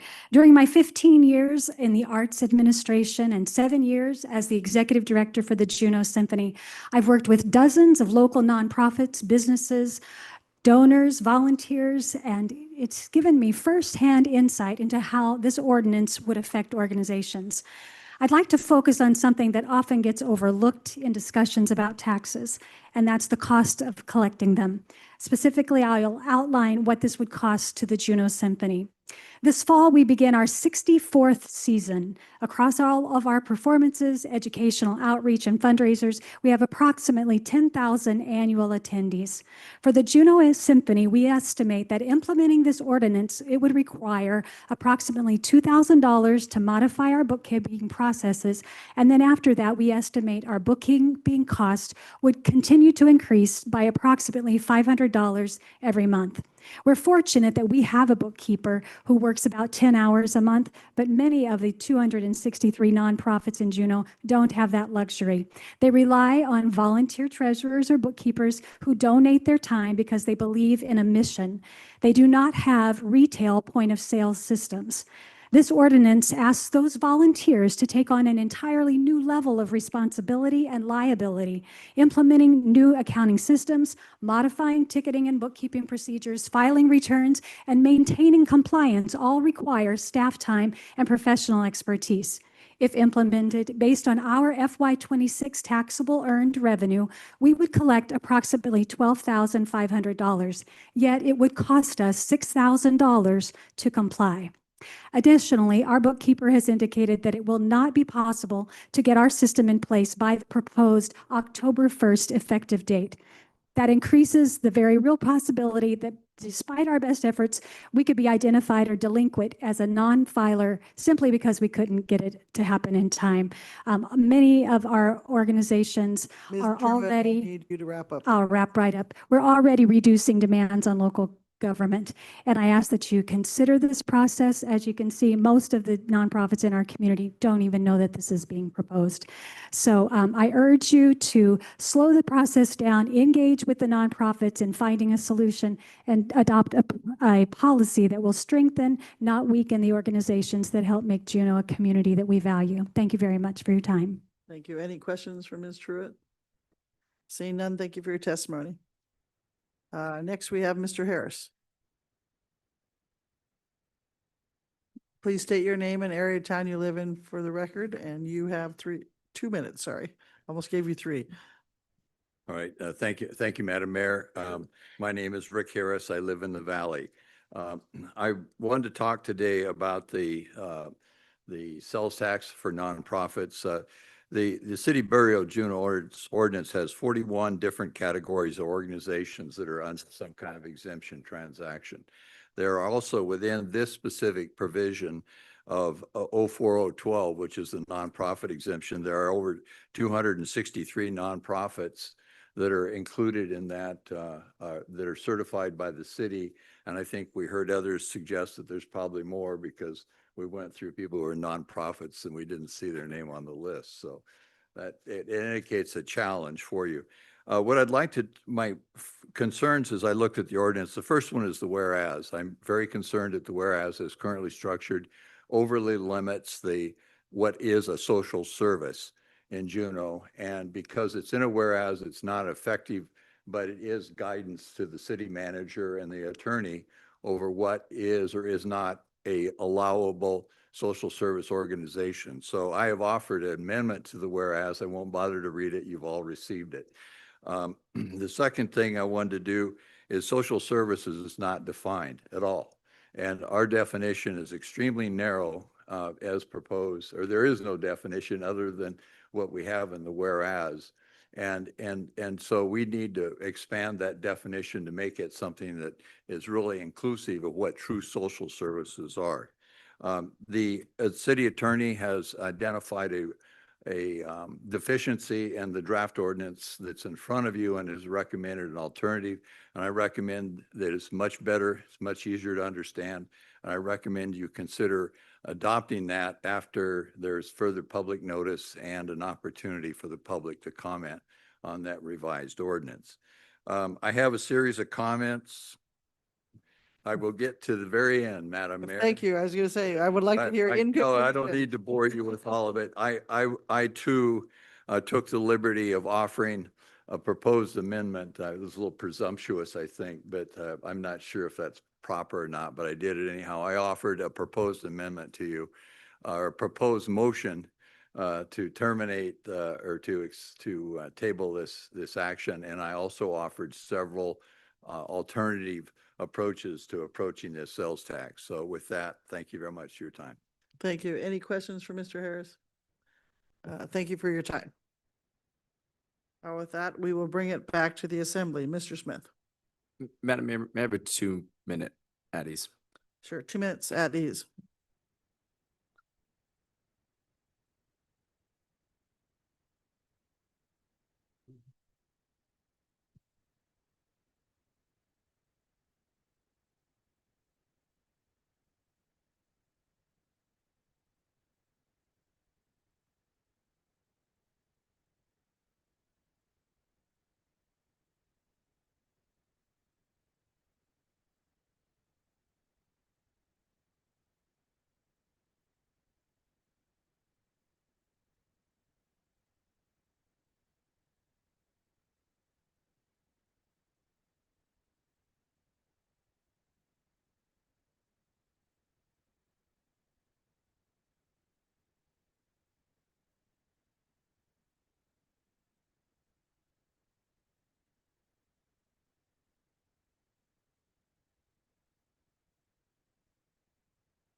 All right, Mr. Smith.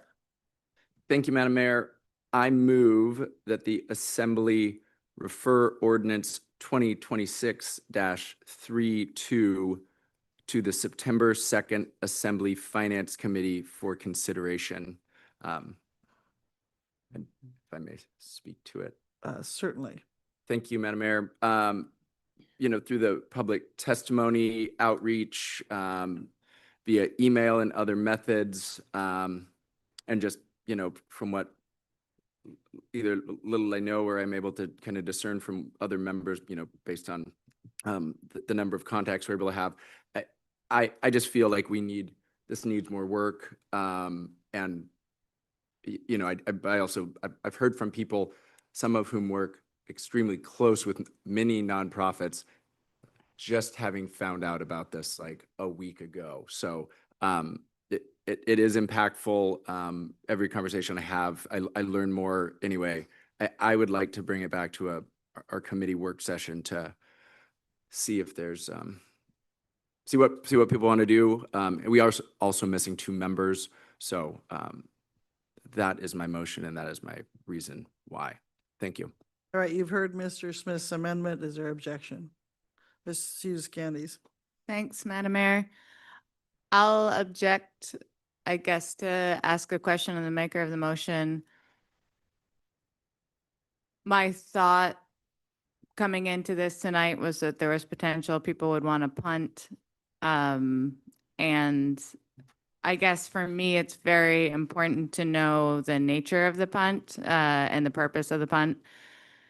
So when you say that there's still work to be done on this, are you anticipating that this gets to a finance and there is a significant amount of amendments made to it? Or would it be more to really do more public outreach with the nonprofit community? And I guess I'll ask that question. I can speak to it too.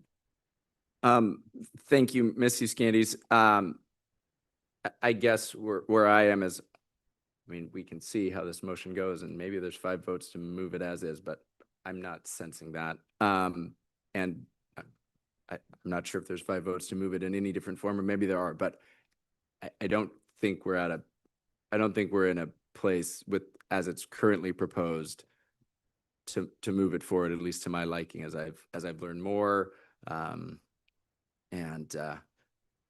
We do, it buys us more time to kind of think and learn more and potentially just have the assembly, the full body, but in a more, a little less formal way to kind of see if there's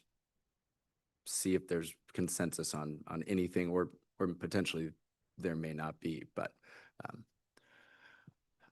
Yeah, I'm going to jump in here early because I can answer your question. I have a motion that an amendment I would like to try, but I'm not ready for it tonight because I was talking with Ms. Skilbred from Genoa Community Foundation, and she's doing some research for me, and I don't know what it is, but I know Mr. Steininger also has an amendment that he's looking at, and he had to drop off to get on a plane, so just letting you know that, so. Ms. Hughes Candies? Thanks. And then we'll go to Ms. Hall. And thank you for that answer. I didn't want to give you too much lead up. I think that to me, it's just important of, this is something that past assemblies have looked at, and it kind of gets to this point, and then people always, based on my look back in history, is it gets to a certain point and then people don't pull the trigger on it. And what I wouldn't want us to do is, I feel like we've done some good work on it, and I feel like it's basically there, but I do agree that there could be some good amendments to be made. But then ultimately what I want us to know is, are there 5 people who think this is a good idea or not, rather than us dragging it out over one idea that I want to make an amendment of my own based on conversations I've had. And one of the potential thoughts I'd had coming in here tonight was that potentially it could get kicked to the next public hearing to keep it on track and moving, and allow people that time to come prepared with those amendments. Whenever we go backwards, sometimes I worry about us cluttering our committee work or losing steam. But if it's the will of the folks here tonight, if they feel like better work would be done in a finance committee, what I would say is I want to make sure we do a really robust engagement with the nonprofit community, and I think we could definitely do a better job on that. But then I'm going to argue for us to rip off the Band-Aid and make a decision one way or another, because this was identified by a subcommittee and we put in time there and we put in other time and have already made an amendment. So at a certain point, we should just address it.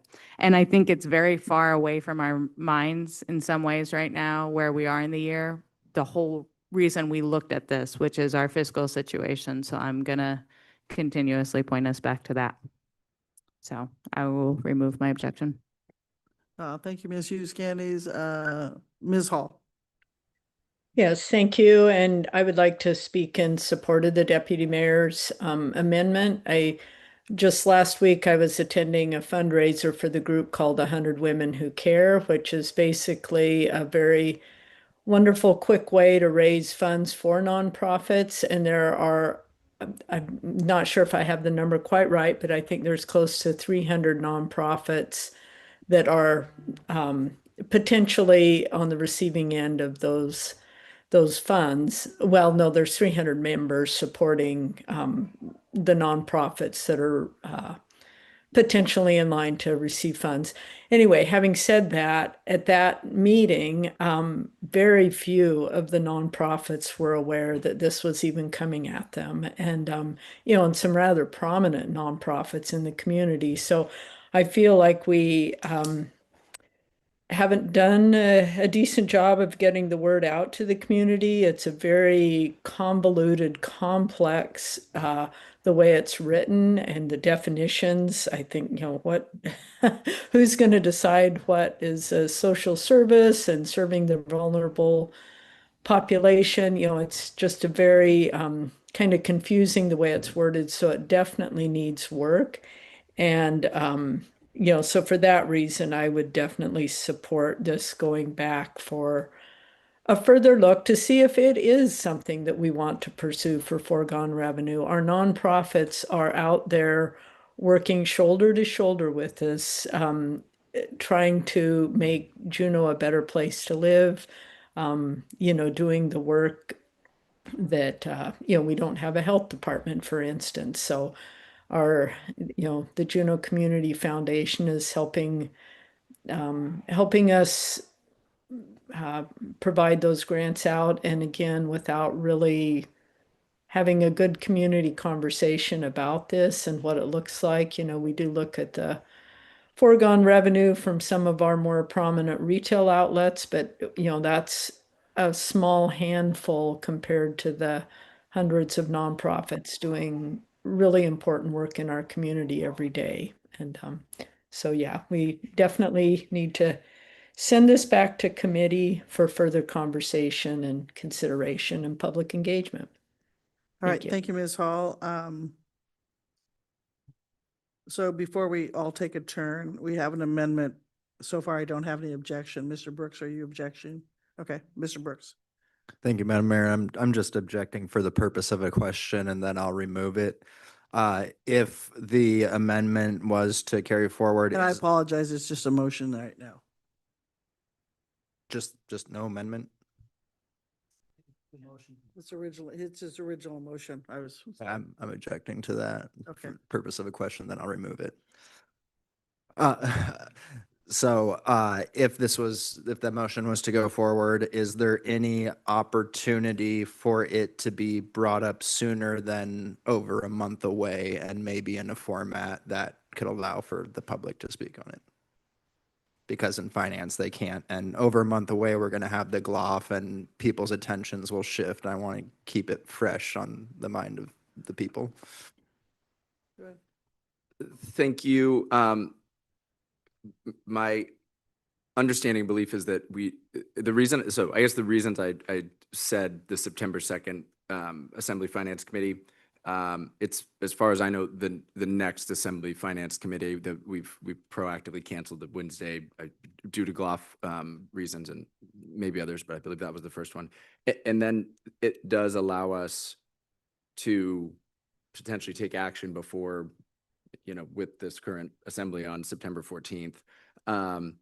I guess in terms of public outreach opportunities, there would be, assuming there are votes to move it from the Assembly Finance Committee back to the Assembly for public hearing, there would be, of course, another opportunity for people to reach out then, or they could reach out during, via other channels, emails, calls, office hours, text, all those things. So at least that's what I understand.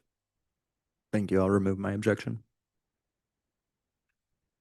All right, so now we have a motion.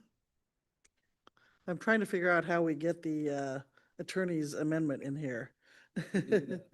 Yeah, because if we pass the motion, it's passed. So go ahead, Mr. Smith. What did you, when you talked to the attorney, what did she say? Right. Thank you, Madam Mayor. The attorney recommended just essentially sending the ordinance back. I mean, I believe it would come back with, and we can maybe speak to the finance director and the finance committee chair to say that, and any other, ideas or drafts or things could be there for consideration. So that was the recommendation of the city attorney. I'm just trying to care for the city attorney. So, okay, so it sounds like if it goes back to committee, you could get your amendment done there. So, okay. So this time we are going to move it back to finance. And at this time, I don't think I have an objection. Is that correct? Okay, so moved. Thank you all for testifying. I'm gonna say a break. 8 minutes, is that good enough? Like it.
All right, item number 6. Madam Clerk.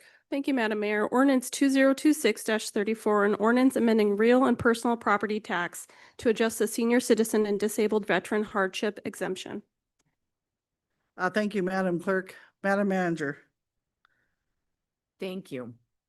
This ordinance modifies the income requirement to 250% of the federal poverty guidelines. For an individual, that amount is just under $50,000.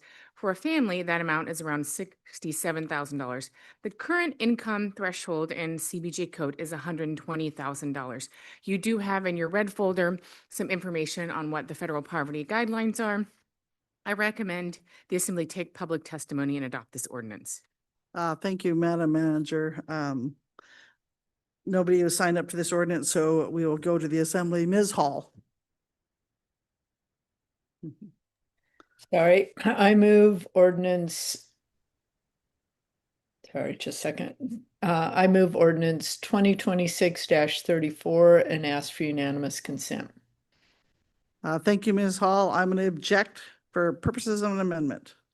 So I'm handing over the gavel to Mr. Smith. Oh, I almost hit it. Yeah, you don't get it. You don't get it. So, Mr. Chase Smith, Powell. my amendment. Madam Mayor, go ahead. So right now, the ordinance is for $250,000 of the federal poverty guidelines, and I was trying to increase that to 300% of the federal property guidelines. So what that means in dollar amounts is for a single occupant household, the threshold would be $59,850 a year, and for a double, it would be $81,150 a year. And the reason I am doing this amendment is currently it's at $120,000, and I just think that we might be dipping too low right off the bat. So I just was bumping it up to $300,000. And you can also see our lovely finance director did a nice chart that compares it in your red file of what that would mean. So currently there's 320 parcels. If we went to the 250, there'd be 95 parcels, and we went to the 300, there'd be 143. So there's definitely be people that would fall into this that would benefit from getting a hardship exemption. Thank you, Madam Mayor. There's any objections to the amendment? Mr. Brooks. Thank you, Madam Mayor. I just have an objection for the purpose of a question. This is solely based off of income streams for the individuals, right? All right, thank you. Mr. Brooks, you maintain your objection. I remove my objection. Thank you. Are there further objections to Ms. Hughes-Candies? Thank you, Deputy Chair Smith. I am going to object to this amendment.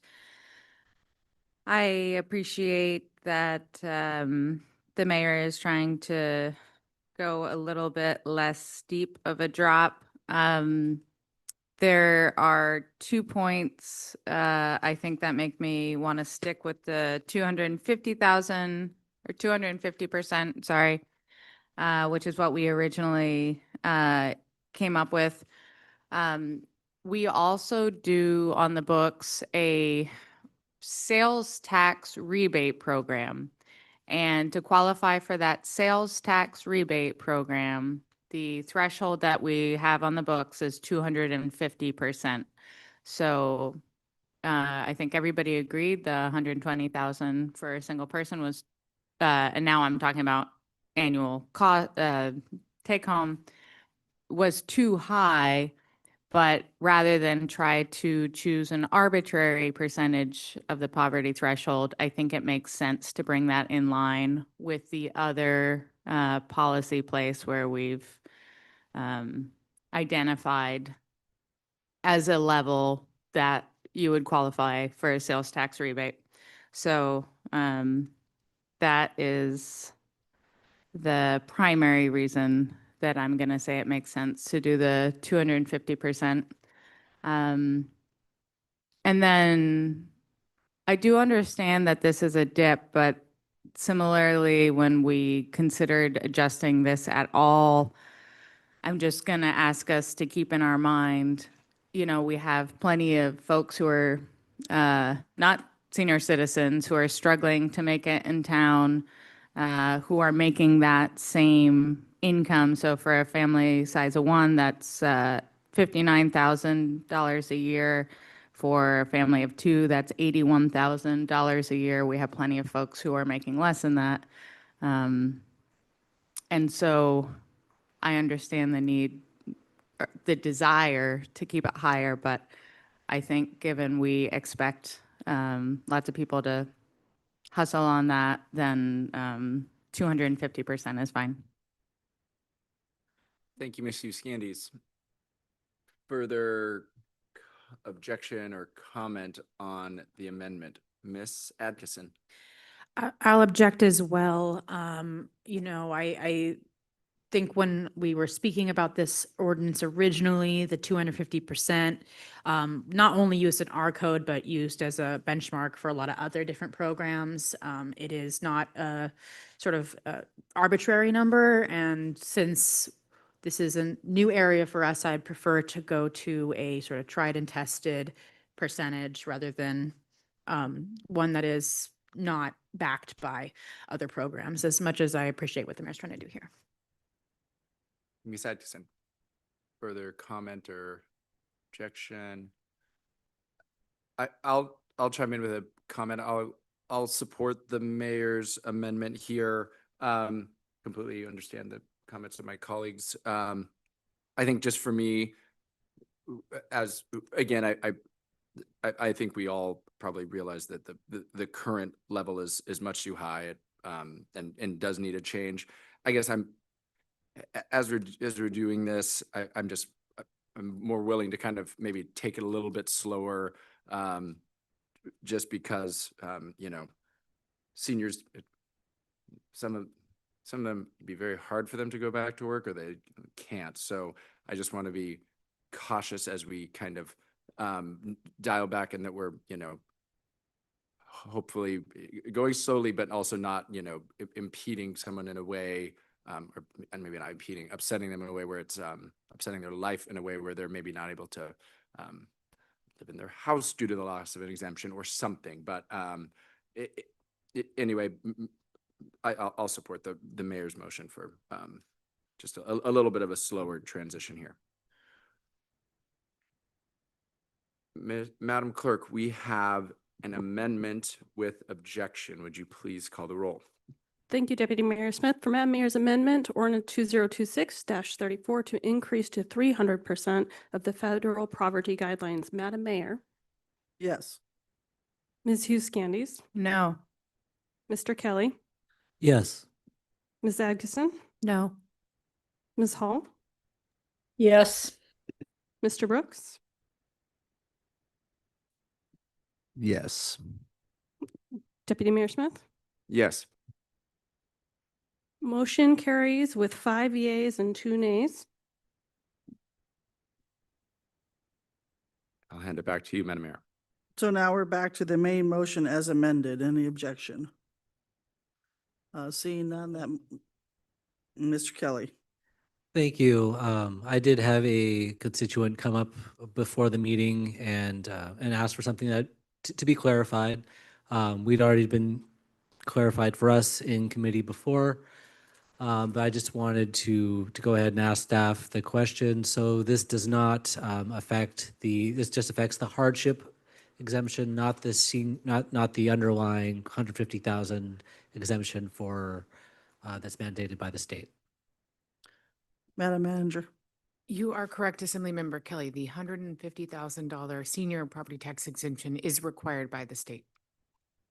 Thank you. With that, I'll remove my objection. Yep, the hardship is an addition to that. All right, so seeing no objection, that motion passes. Item 7, Madam Clerk. Thank you, Madam Mayor. Ordinance 2026-29, an ordinance amending real and personal property tax code to repeal the historic property repair exemptions. Thank you, Madam Clerk. Madam Manager. Thank you. This ordinance removes the exemption for repair and rehabilitation of historic properties in its entirety. I recommend the Assembly take public testimony and adopt this ordinance. Thank you, Madam Manager. There's nobody signed up to testify on this, so we'll go back to the Assembly. Back to you, Ms. Hughes Candies. Thank you, Madam Mayor. I move that the Assembly adopt ordinance 2026-29, and I ask for unanimous consent. Any objection? Seeing none, so moved. Item 8, Madam Clerk. Thank you, Madam Mayor. Ordinance 2026-30, an ordinance amending real and personal property tax to adjust the commercial fixed wing and rotary wing aircraft flat tax. Thank you, Madam Clerk. Madam Manager. Thank you. This ordinance updates the flat tax for commercial fixed wing and rotary wing aircraft over a period of 3 years to bring all rates up to the current CPI. I recommend the Assembly take public testimony and adopt this ordinance. Thank you, Madam Manager. There's nobody who signed up for this to testify, so we'll bring it back to the Assembly. Mr. Brooks. Thank you, Madam Mayor. I move ordinance 2026-30 for approval and ask for unanimous consent. Any objection? Seeing none, that motion passes. Item 9, Madam Clerk. Thank you, Madam Mayor. Ordinance 2026-31, an ordinance amending real and personal property tax to amend the property tax exemptions for vessels. Thank you, Madam Clerk. Madam Manager. This ordinance narrows the property tax exemption for vessels and establishes a flat property tax for commercial vessels other than those that are exempted. If you recall, fishing vessels holding a CFEC permit have been exempted, and that exemption is based on length. I recommend the Assembly take public testimony and adopt this ordinance. Thank you, Madam Manager. There's nobody signed up to testify on this, so we'll bring it back to the Assembly. Ms. Atkinson. Thank you, Madam Mayor. I move ordinance 2026-31, and I ask for unanimous consent. Any objection? Seeing none, so moved. Item number 10, Madam Clerk. Thank you, Madam Mayor. Ordinance 2026-33, an ordinance amending the Uniform Sales Tax Code to repeal the exemption of agent commissions for negotiated sale or lease. Thank you, Madam Clerk. Madam Manager. Thank you. This removes the exemption for sellers who are selling in multi-level marketing programs. So that is only the seller, that exemption is removed. And you can think of a multi-level marketing like Amway or Fabletics maybe does it. I'm not sure. But anyway, those types of in-home kind of businesses. I recommend the Assembly take public testimony and adopt this ordinance. Thank you, Madam Manager. There's nobody signed up to this ordinance, so we'll go to the Assembly. Mr. Kelly. I move ordinance 2026-33. Any objection? Seeing none, that motion passes. So for those listening and those in the audience, it seems like we whipped through here, but we've had a foregone revenue committee working on these for several months, and then we also was in finance for several months. So here they are. All right, item 11. Thank you, Madam Mayor. Ordinance 2025-01, lowercase b, uppercase AP, an ordinance appropriating $12 million to the manager for the Bartlett Regional Hospital's fiscal year 2026 operating costs, funding provided by hospital funds. Thank you, Madam Clerk. Madam Manager. Thank you. During the fiscal 2026 fiscal year, Bartlett Hospital expanded operations to include family medicine, Bartlett Glacier Peds, and orthopedic and general surgery specialty clinics. These services were not included in their original budget, and so this ordinance is required to appropriate those funds. Funding for the appropriation is provided by increased user fee revenue generated by these new expanded services. You do have CEO Warner in the audience to answer any questions you have. I recommend the Assembly take public testimony and adopt this ordinance. Thank you, Madam Manager, and thank you, Mr. Warner, for being here today. Nobody signed up for this ordinance, so we'll bring it back to the Assembly. Mr. Smith. Thank you, Madam Mayor. I move ordinance 2025-01, lowercase b, capital AP, and ask for unanimous consent. Thank you, Mr. Smith. I would like to object for purposes of a question, because we want you to come up here. So my question is, so we had to supplement your budget, even though it's all your funds, I get that. So my question is, the revenue of all these items going to make it so we don't have to supplement your budget again? And so most of these clinics were not included in the full fiscal year budget because they were moved forward during the fiscal year. They will be included in the 2027 budget. As to whether, I think your second part of your question is, are they kind of fiscally sustainable? One of the reasons we were partnered with these clinics was with the changing reimbursement in Medicare, it just made them fiscally unstable in their format. And so what the hospital does is, as they become part of Bartlett, we transition them to rural health clinics, which is a payment designation change for them, which would make them fiscally sustainable for us once we get to that designation. Perfect. Thank you for answering that question. With that, I'll remove my objection. Any other objection? Seeing none, that motion passes. Thank you for being here and your patience for waiting. With that, item 12, Madam Clerk. Thank you, Madam Mayor. Ordinance 2025-01, lowercase b, uppercase AO, an ordinance appropriating $118,407 to the manager for the ramp improvements and remain overnight aircraft parking apron capital improvement project, funding provided by Airport Capital Reserve Funds.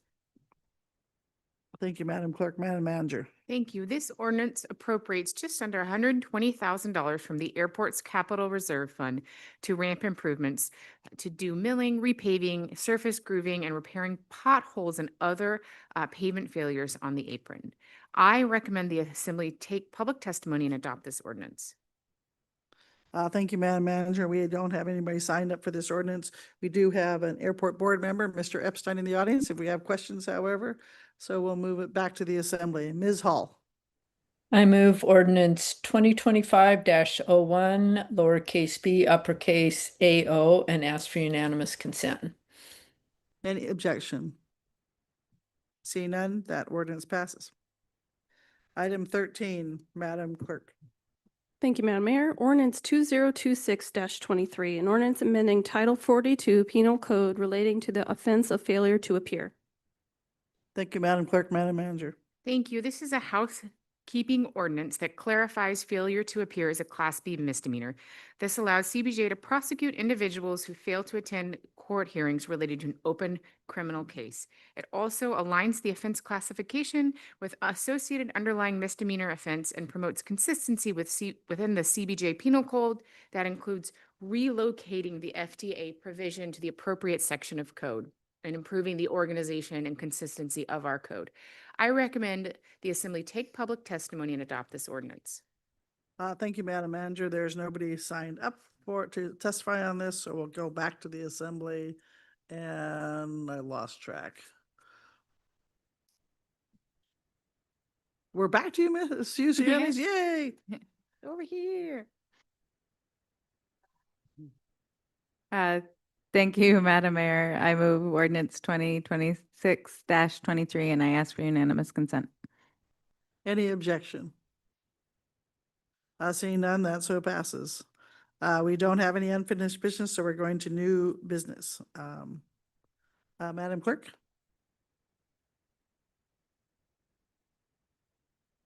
Thank you, Madam Mayor. Amendment number 1 to the Memorandum of Agreement MOA with Tlingit and Haida Public Safety and Emergency Response. Thank you, Madam Clerk. Madam Manager. Thank you. This is an amendment to a memorandum of agreement that Tlingit and Haida and City and Borough of Juneau entered into in November of 2024 to strengthen our public safety collaboration. Specifically, this amendment refers to the provision of police and fire services on tribal property. And it outlines the structure for an annual public safety service support contribution. So that is a funding mechanism for the tribe to compensate the city and borough of Juneau for providing those services. It also, gives us that authority and collaboration to be able to send officers and first responders on tribal property. With the opening of Two Coppers Casino, the tribe wanted to expand this amendment and make sure that visitors and residents had that protection. We have already had a successful meeting with CCFR and the Tribal Public Safety Department to kind of hammer out a lot of those operational details. The Public Safety Services Support Contribution amount is mutually agreed upon and can be renegotiated, but right now would be the equivalent of property tax mill rate for the improved property. I recommend the Assembly take public testimony and approve the amendment. Thank you, Madam Manager. We don't have any public signed up for this testimony, so we'll bring it to the Assembly. Actually, before we take a motion, let's take questions. Does anybody have questions on this? Mr. Brooks. Thank you, Madam Mayor. And maybe this would be a question for Ms. Wright, but just in the wording, it says the contribution is, at discretion or voluntary. Can that open up for a scenario where a bunch of resources are used in any one particular year, but there's no requirement to compensate for those services? Madam Attorney. Thank you for the question. And I'll also let Madam Manager weigh in here, but I believe that the current plan is to complete an operating agreement, which would fully designate what that cost would be. And so paired with the two paired, there would be no discretion on the money piece. Thank you. Any further questions on this? I just have a quick one. This is outside of our fire service area, so how are we going to care for that? Thank you. Yes.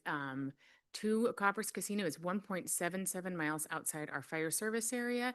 We do respond to EMS calls outside our fire service area. We actually have a differential tax amount for properties that are inside and outside our service area.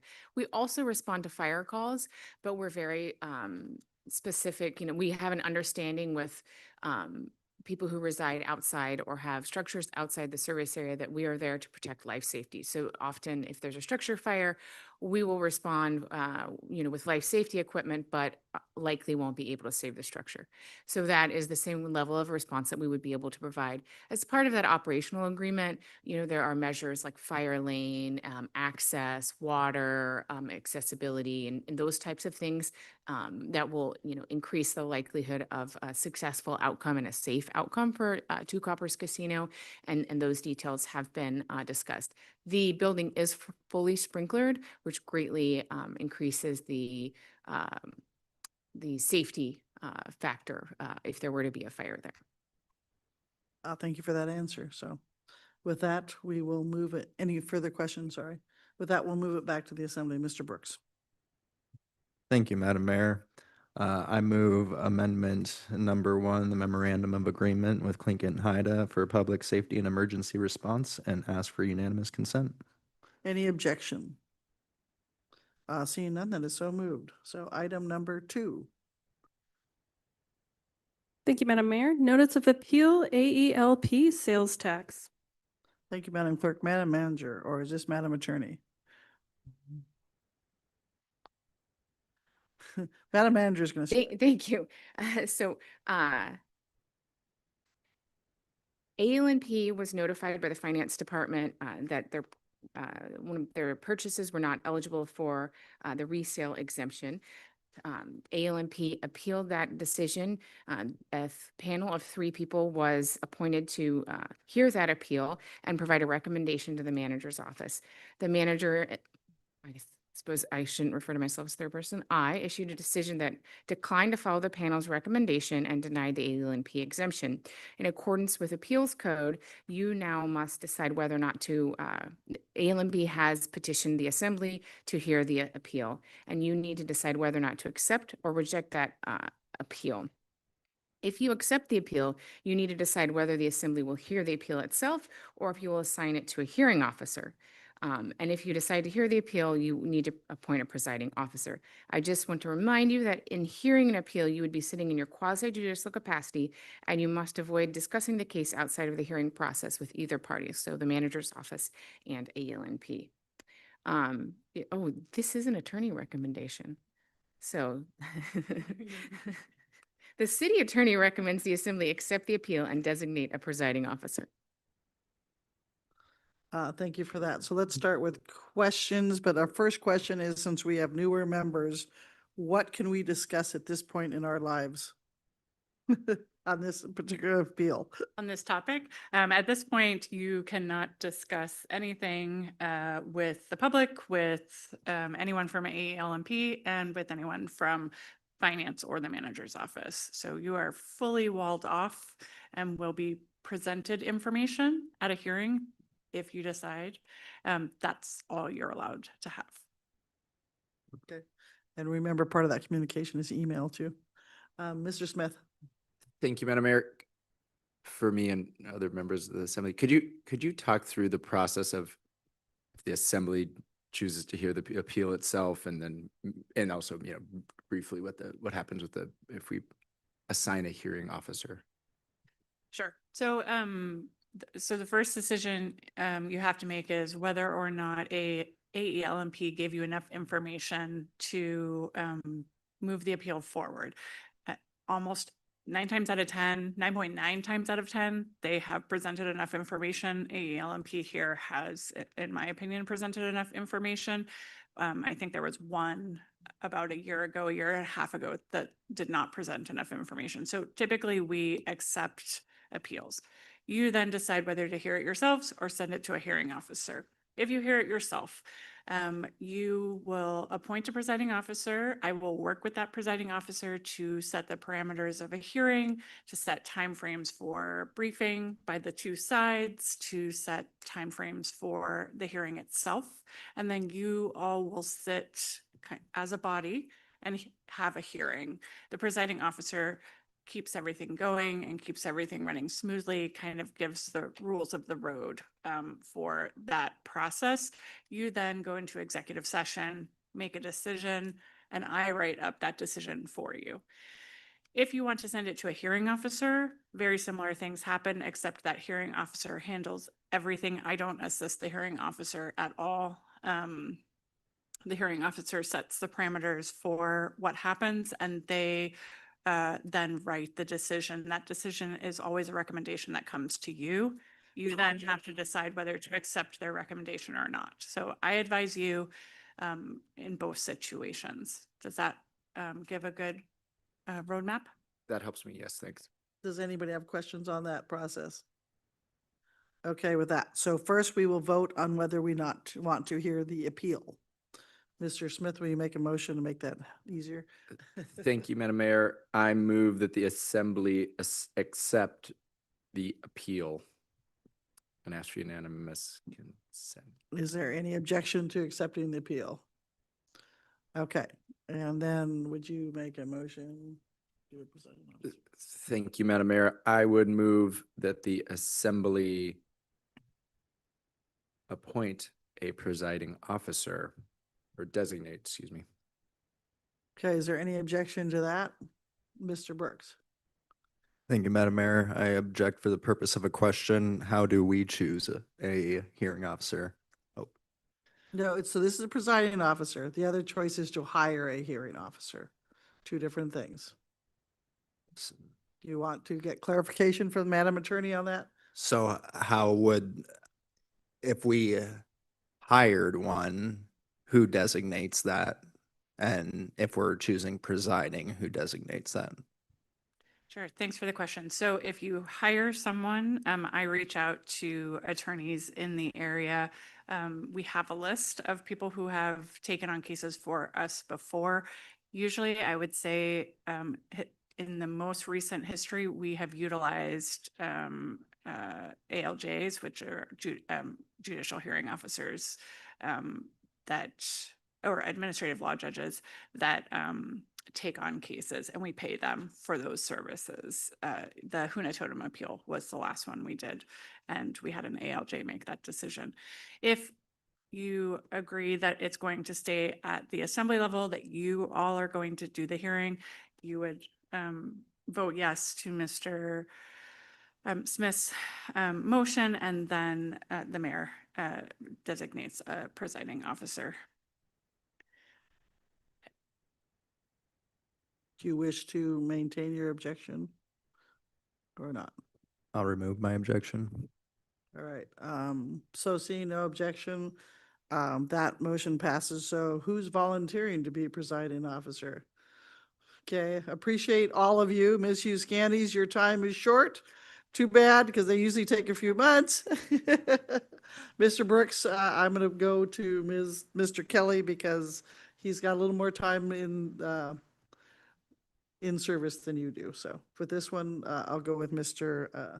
Kelly unless anybody strenuously objects.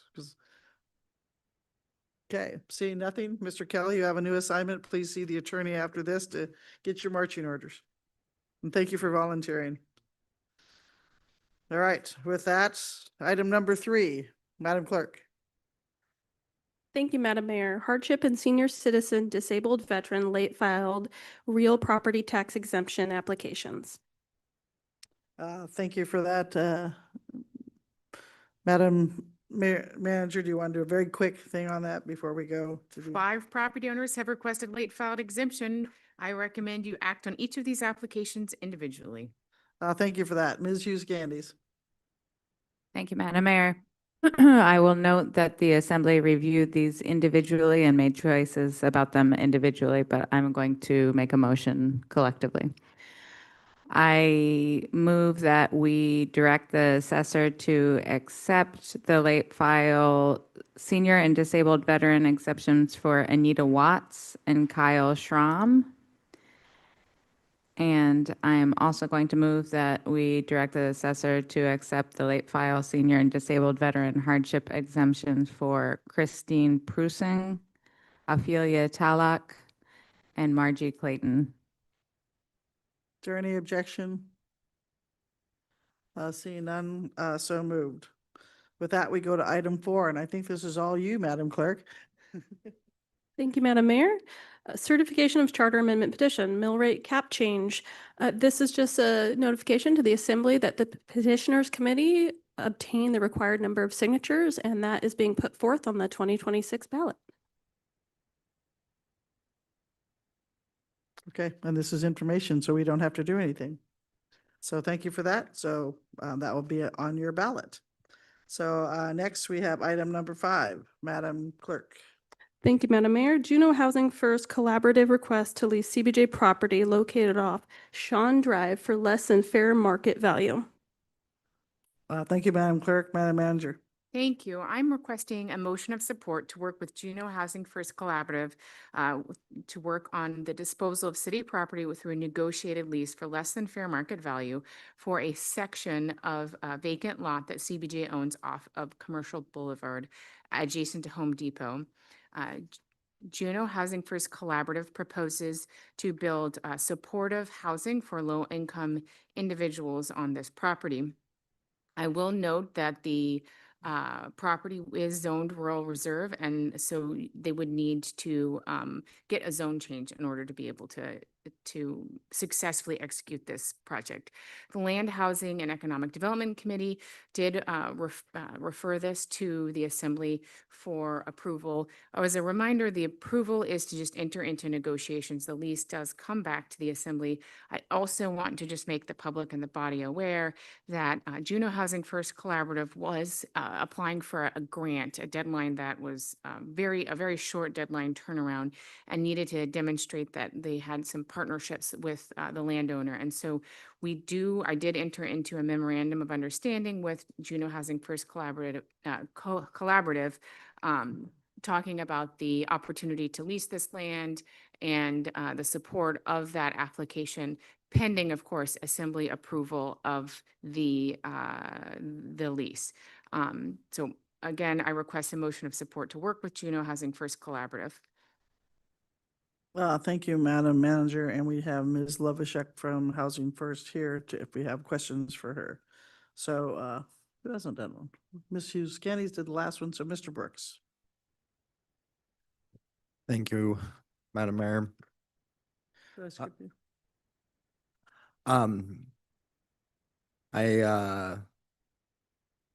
I move motion of support to work with Juneau Housing First Collaborative towards the disposal of city property through a negotiated lease for less than fair market value and ask for unanimous consent. But I have an objection for the purpose of a question. Okay, go object for your purposes of your question. I would like to call on the expert in the audience here. I just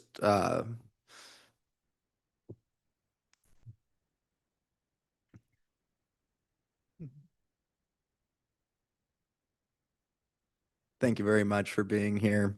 I just had a quick question. Why was it the specific lot chosen and not one of the other city-owned lots in the area kind of surrounding them? So we worked, thank you for the question. I'm Maria Blovishuk with Juneau Housing First Collaborative. The lot was chosen by so we requested the Lands Department to provide us the lot. We knew that housing funding opportunities were coming down the line. And I believe that this lot was chosen due to the fact that it is really close to our Forget-Me-Not Manor facility, which will provide a lot of efficiencies for our operating purposes. And it was also a land that was owned by CBJ that was in the area. Any further questions? No, thank you. While we have Ms. Lovishek up here, any further questions? Ms. Hall? Yes, thank you, Madam Mayor and Ms. Lovacek, thank you for being here. I'm just wondering if you could elaborate a little bit more on how this housing project will differ from the Housing First model at Forget-Me-Not Manor, or if it will, if it's the same grant that you're applying for. Thank you, Ms. Hall. This project will differ from Forget-Me-Not Manor in two ways primarily. First, this project will be specifically for people who are trying to maintain recovery. Our other project is not for people who are trying to maintain recovery. We keep on hearing from our partners and the residents of Forget-Me-Not Manor, as well as many other community partners, that recovery housing, it is something that is really lacking. It is a huge gap. We don't have anything as far as permanent housing goes for people in recovery in Southeast. So we're filling that gap. And then design-wise, this project will be slightly different. The units are a little bit bigger, not by much. And they are one bedroom versus the single room occupancy, which is what we have at Forget-Me-Not Manor. Thank you. Further questions?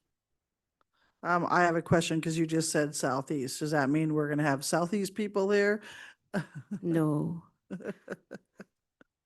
We do anticipate having the same referral system.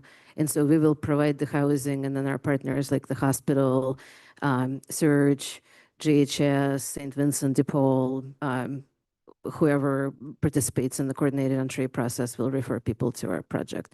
But I do know just from my work at the Glory Hole that there are a lot of local people who are looking for housing right now. People who are trying to get discharged from the hospital, from recovery programs, Juneau people who have just no place to go other than back to where we were before we went to recovery programs or in the hospital. And so we're trying to fill that gap. Thank you for that. And then my other questions, as nobody else has a question. What happens if the resident fails sobriety?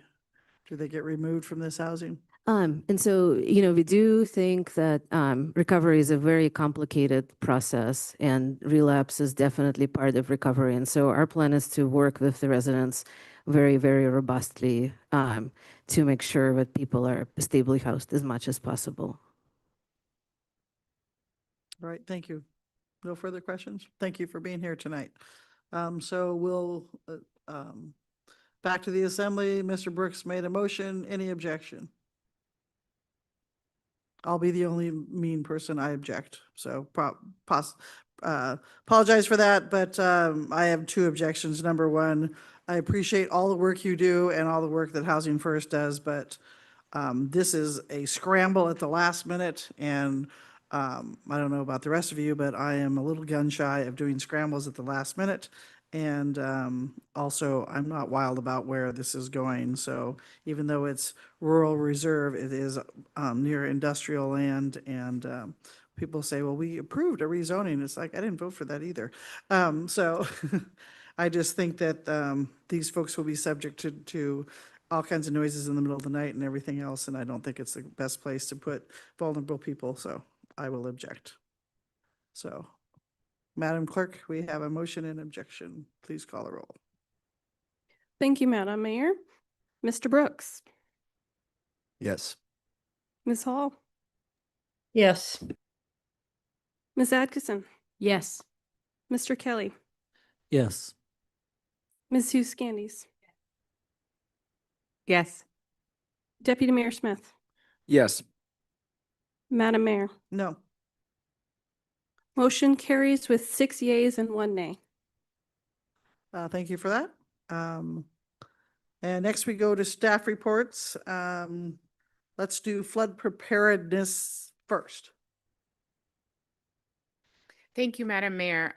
Boy, we are, and I mean the entire community, Tlingit and Haida, U.S. Coast Guard, Army Corps of Engineers, Department of Transportation, are all really prepared for flood season.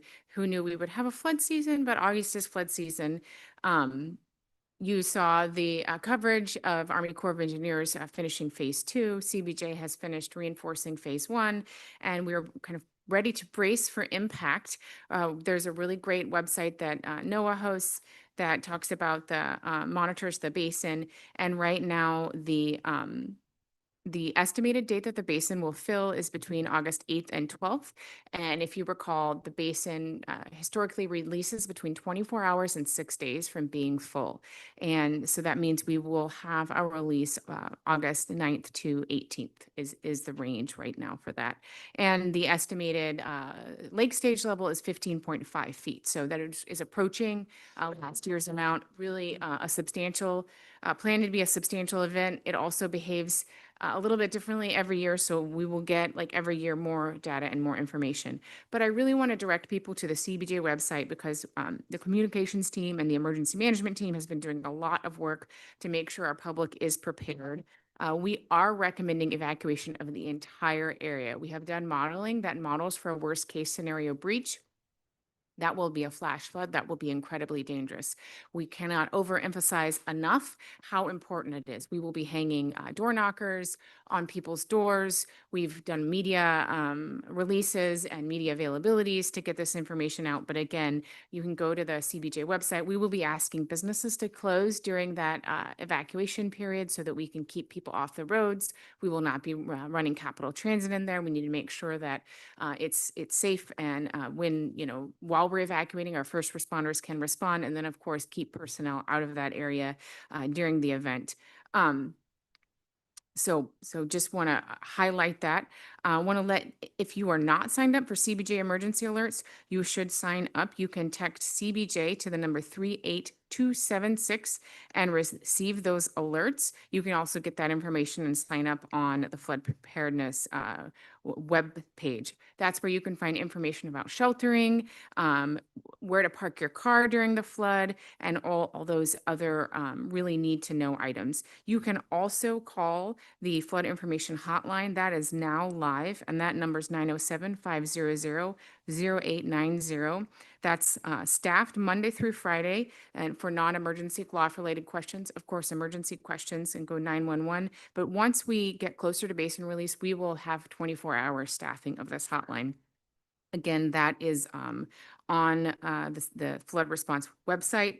When we have a full basin, you will get that text alert. I was dying to do that. When the basin is full, it's quite jarring, and then it will alert again when the basin releases. So just to prepare people for that.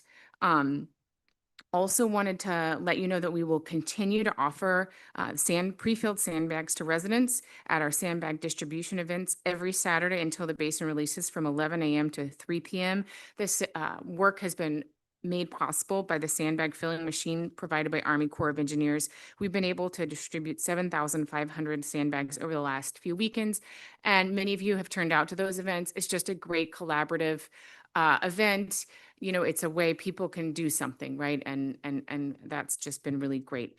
We also have Army Corps of Engineer pumps that have been deployed to strategic locations. They are coming with pump operators, and they will be set up for use when we get closer to the basin. Please do not tamper with or touch these pumps. We really need these to be in working order, and so we're asking the public to stay away from them. And of course, if you see anyone tampering with them, to call the flood hotline. Let's see. Just wanted to also emphasize that, of course, we're working with all of our partners really across the state of Alaska and the nation. We have flood experts and response experts through Army Corps of Engineers from all over the nation that will be coming to respond to this event. And we are very grateful for that support, and just, you know, want to wish everybody the best, and we have a lot of tools on that website, so please direct your constituents to that website and remind them to stay safe and to evacuate. Happy to answer any questions. Who has questions? Mr. Brooks and then Ms. Hughes Candies. Thank you, Madam Mayor. Is there like, posted signage or, some of those like illuminated DOT signs that can read out messages kind of like on a perimeter level for maybe some of those individuals that are just completely disconnected from, digital technology or the internet, just to, in the days and weeks leading up, to make sure that everyone is 100% aware? Madam Manager. Yeah, so right now our plan is to bridge that gap, going door to door and leaving information on residents' doors. I don't know if Deputy Manager Barr knows of any other signage that we'll be deploying in the area. Thank you. I'm not aware of any other signage. We are targeting all the various media options, so not just online, but radio as well. But as far as signage goes, the door-to-door knockers are our primary strategy. And just to add to that, I want to just do a huge shout out to our local media and how critical they have been in getting the information out, and will continue to be. I mean, this is definitely where we need our media to be out there and telling the story and giving people the correct information. So we couldn't do it without our media partners. Ms. Hughes Candies and then Ms. Atkinson. Thanks, Madam Mayor. We mentioned Capital Transit won't be running. Will we do, and I suspect there's a good chance it's already on the website, if somebody needs a ride, is there good information about, when the last time to grab a bus will be, or a number to call if they can't evacuate themselves? Absolutely. They should call the non-emergency flood hotline, 907-500-0890. Of course, unless it is an emergency because of whatever their state may be, and then they should call 911. But that really, like I said, it's staffed right now, and then soon will be staffed 24 hours. And that is our way to just be able to triage all of those questions to the appropriate departments and keep people from having to hunt around for that information. Ms. Atkinson and then Mr. Kelly. Thank you, Madam Mayor. I know last year we had volunteers deployed to go around and do cut turf and hang door knockers and that sort of thing. Are we doing that again this year? And if so, do we have on the website where people can go or how people can help? Madam Manager or Mr. Deputy Manager, who's answering that one? Thank you. I do know that we have had a lot of volunteer participation with our sandbag distribution and deployment. I don't know that we have volunteers signed up for going door to door. I will have to get back to you on that. Mr. Kelly. Thank you. I did solicit some input from the Juneau Commission on Aging when I was there to see if they had any concerns. And one concern they brought up was that there's at least one senior housing facility in the area. And I'm just wondering if we've done any outreach with them about their plans for evacuation or navigating the emergency. Mr. Deputy Manager, and we actually have two facilities. Yes, thank you, Madam Mayor, Assemblymember Kelly. Yes, the emergency management team has been coordinating with those facilities as well as a couple of other congregate housing area facilities in the evacuation zone. Thank you. Any further questions? All right, seeing no further questions, update on ballot proposition labels for 2026 municipal elections. And we're keeping track of the time. We have 12 minutes. Thank you, Madam Mayor. I'll keep it short. Over the past few years, we've had a lot of state ballot propositions, a lot of city ballot propositions.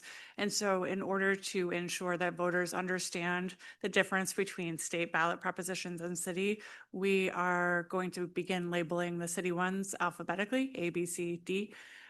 There's no law or requirements on how we label them. We just need to make sure that it's clear and fair and voters understand what they're doing. And so this memo was just to let you know that that's a change. You'll see that. And it's intended to hopefully keep things clear for everyone about what they're voting for and when they need to vote for them. For example, the state has a ballot proposition that's coming up in the primary, and then they've got other ones in the regular, and then we're in the middle there. So just letting the Assembly know that we're doing that. All right, thank you. And then we'll finish with Madam Clerk. We have some candidates. Thank you. We do. Candidate filing closed today. And we have online, this is accessible on juneau.org/elections. We have 3 for Assembly area-wide: Paul Roy Kelly, Brad Sapp, James J. McCants. And then for Assembly District 1, we have 1 candidate, Mila Cosgrove. For Assembly District 2, we have Joyce Niven, David Lee Morris, Carla Hart, and Malachi Thorrington. For School Board, Board of Education, we have David Noon, Brittany Chioni Haywood, and Christine Johnson. And we have on the 31st, our write-in candidate filing will open. All right, thank you for that. And Madam Manager, if people wanted to volunteer, we have a website for that or something, right? Thank you, Madam Mayor. As you know, all of our people are listening diligently and texting me faster than I can respond if they fear that I might not know an immediate response. So we both had our communications director and emergency manager let me know that if you want to volunteer, there are volunteer opportunities, and to email floodresponse@juneau.gov. Thank you for that. Madam Clerk. And if I could, the address for our candidates is juneau.org/clerk/certified-municipal-candidates-2026. You can also Google it, I think. So with that, as the time is running down, I'll just do a quick mayor's report and then I'm cutting you guys all off. So Ms. Agason and I got to go say hello to 8 middle school students from Japan, from Nishiokope, and we got to listen to Senator Keel speak some Japanese very briefly. So I don't, all I know is wakarimasen, which means I don't understand. That's what I gained from my year at Japanese at the university level. Anyway, with that, I'm not going to any of you because we didn't have HRC, so we don't have anything to do. So we are adjourned.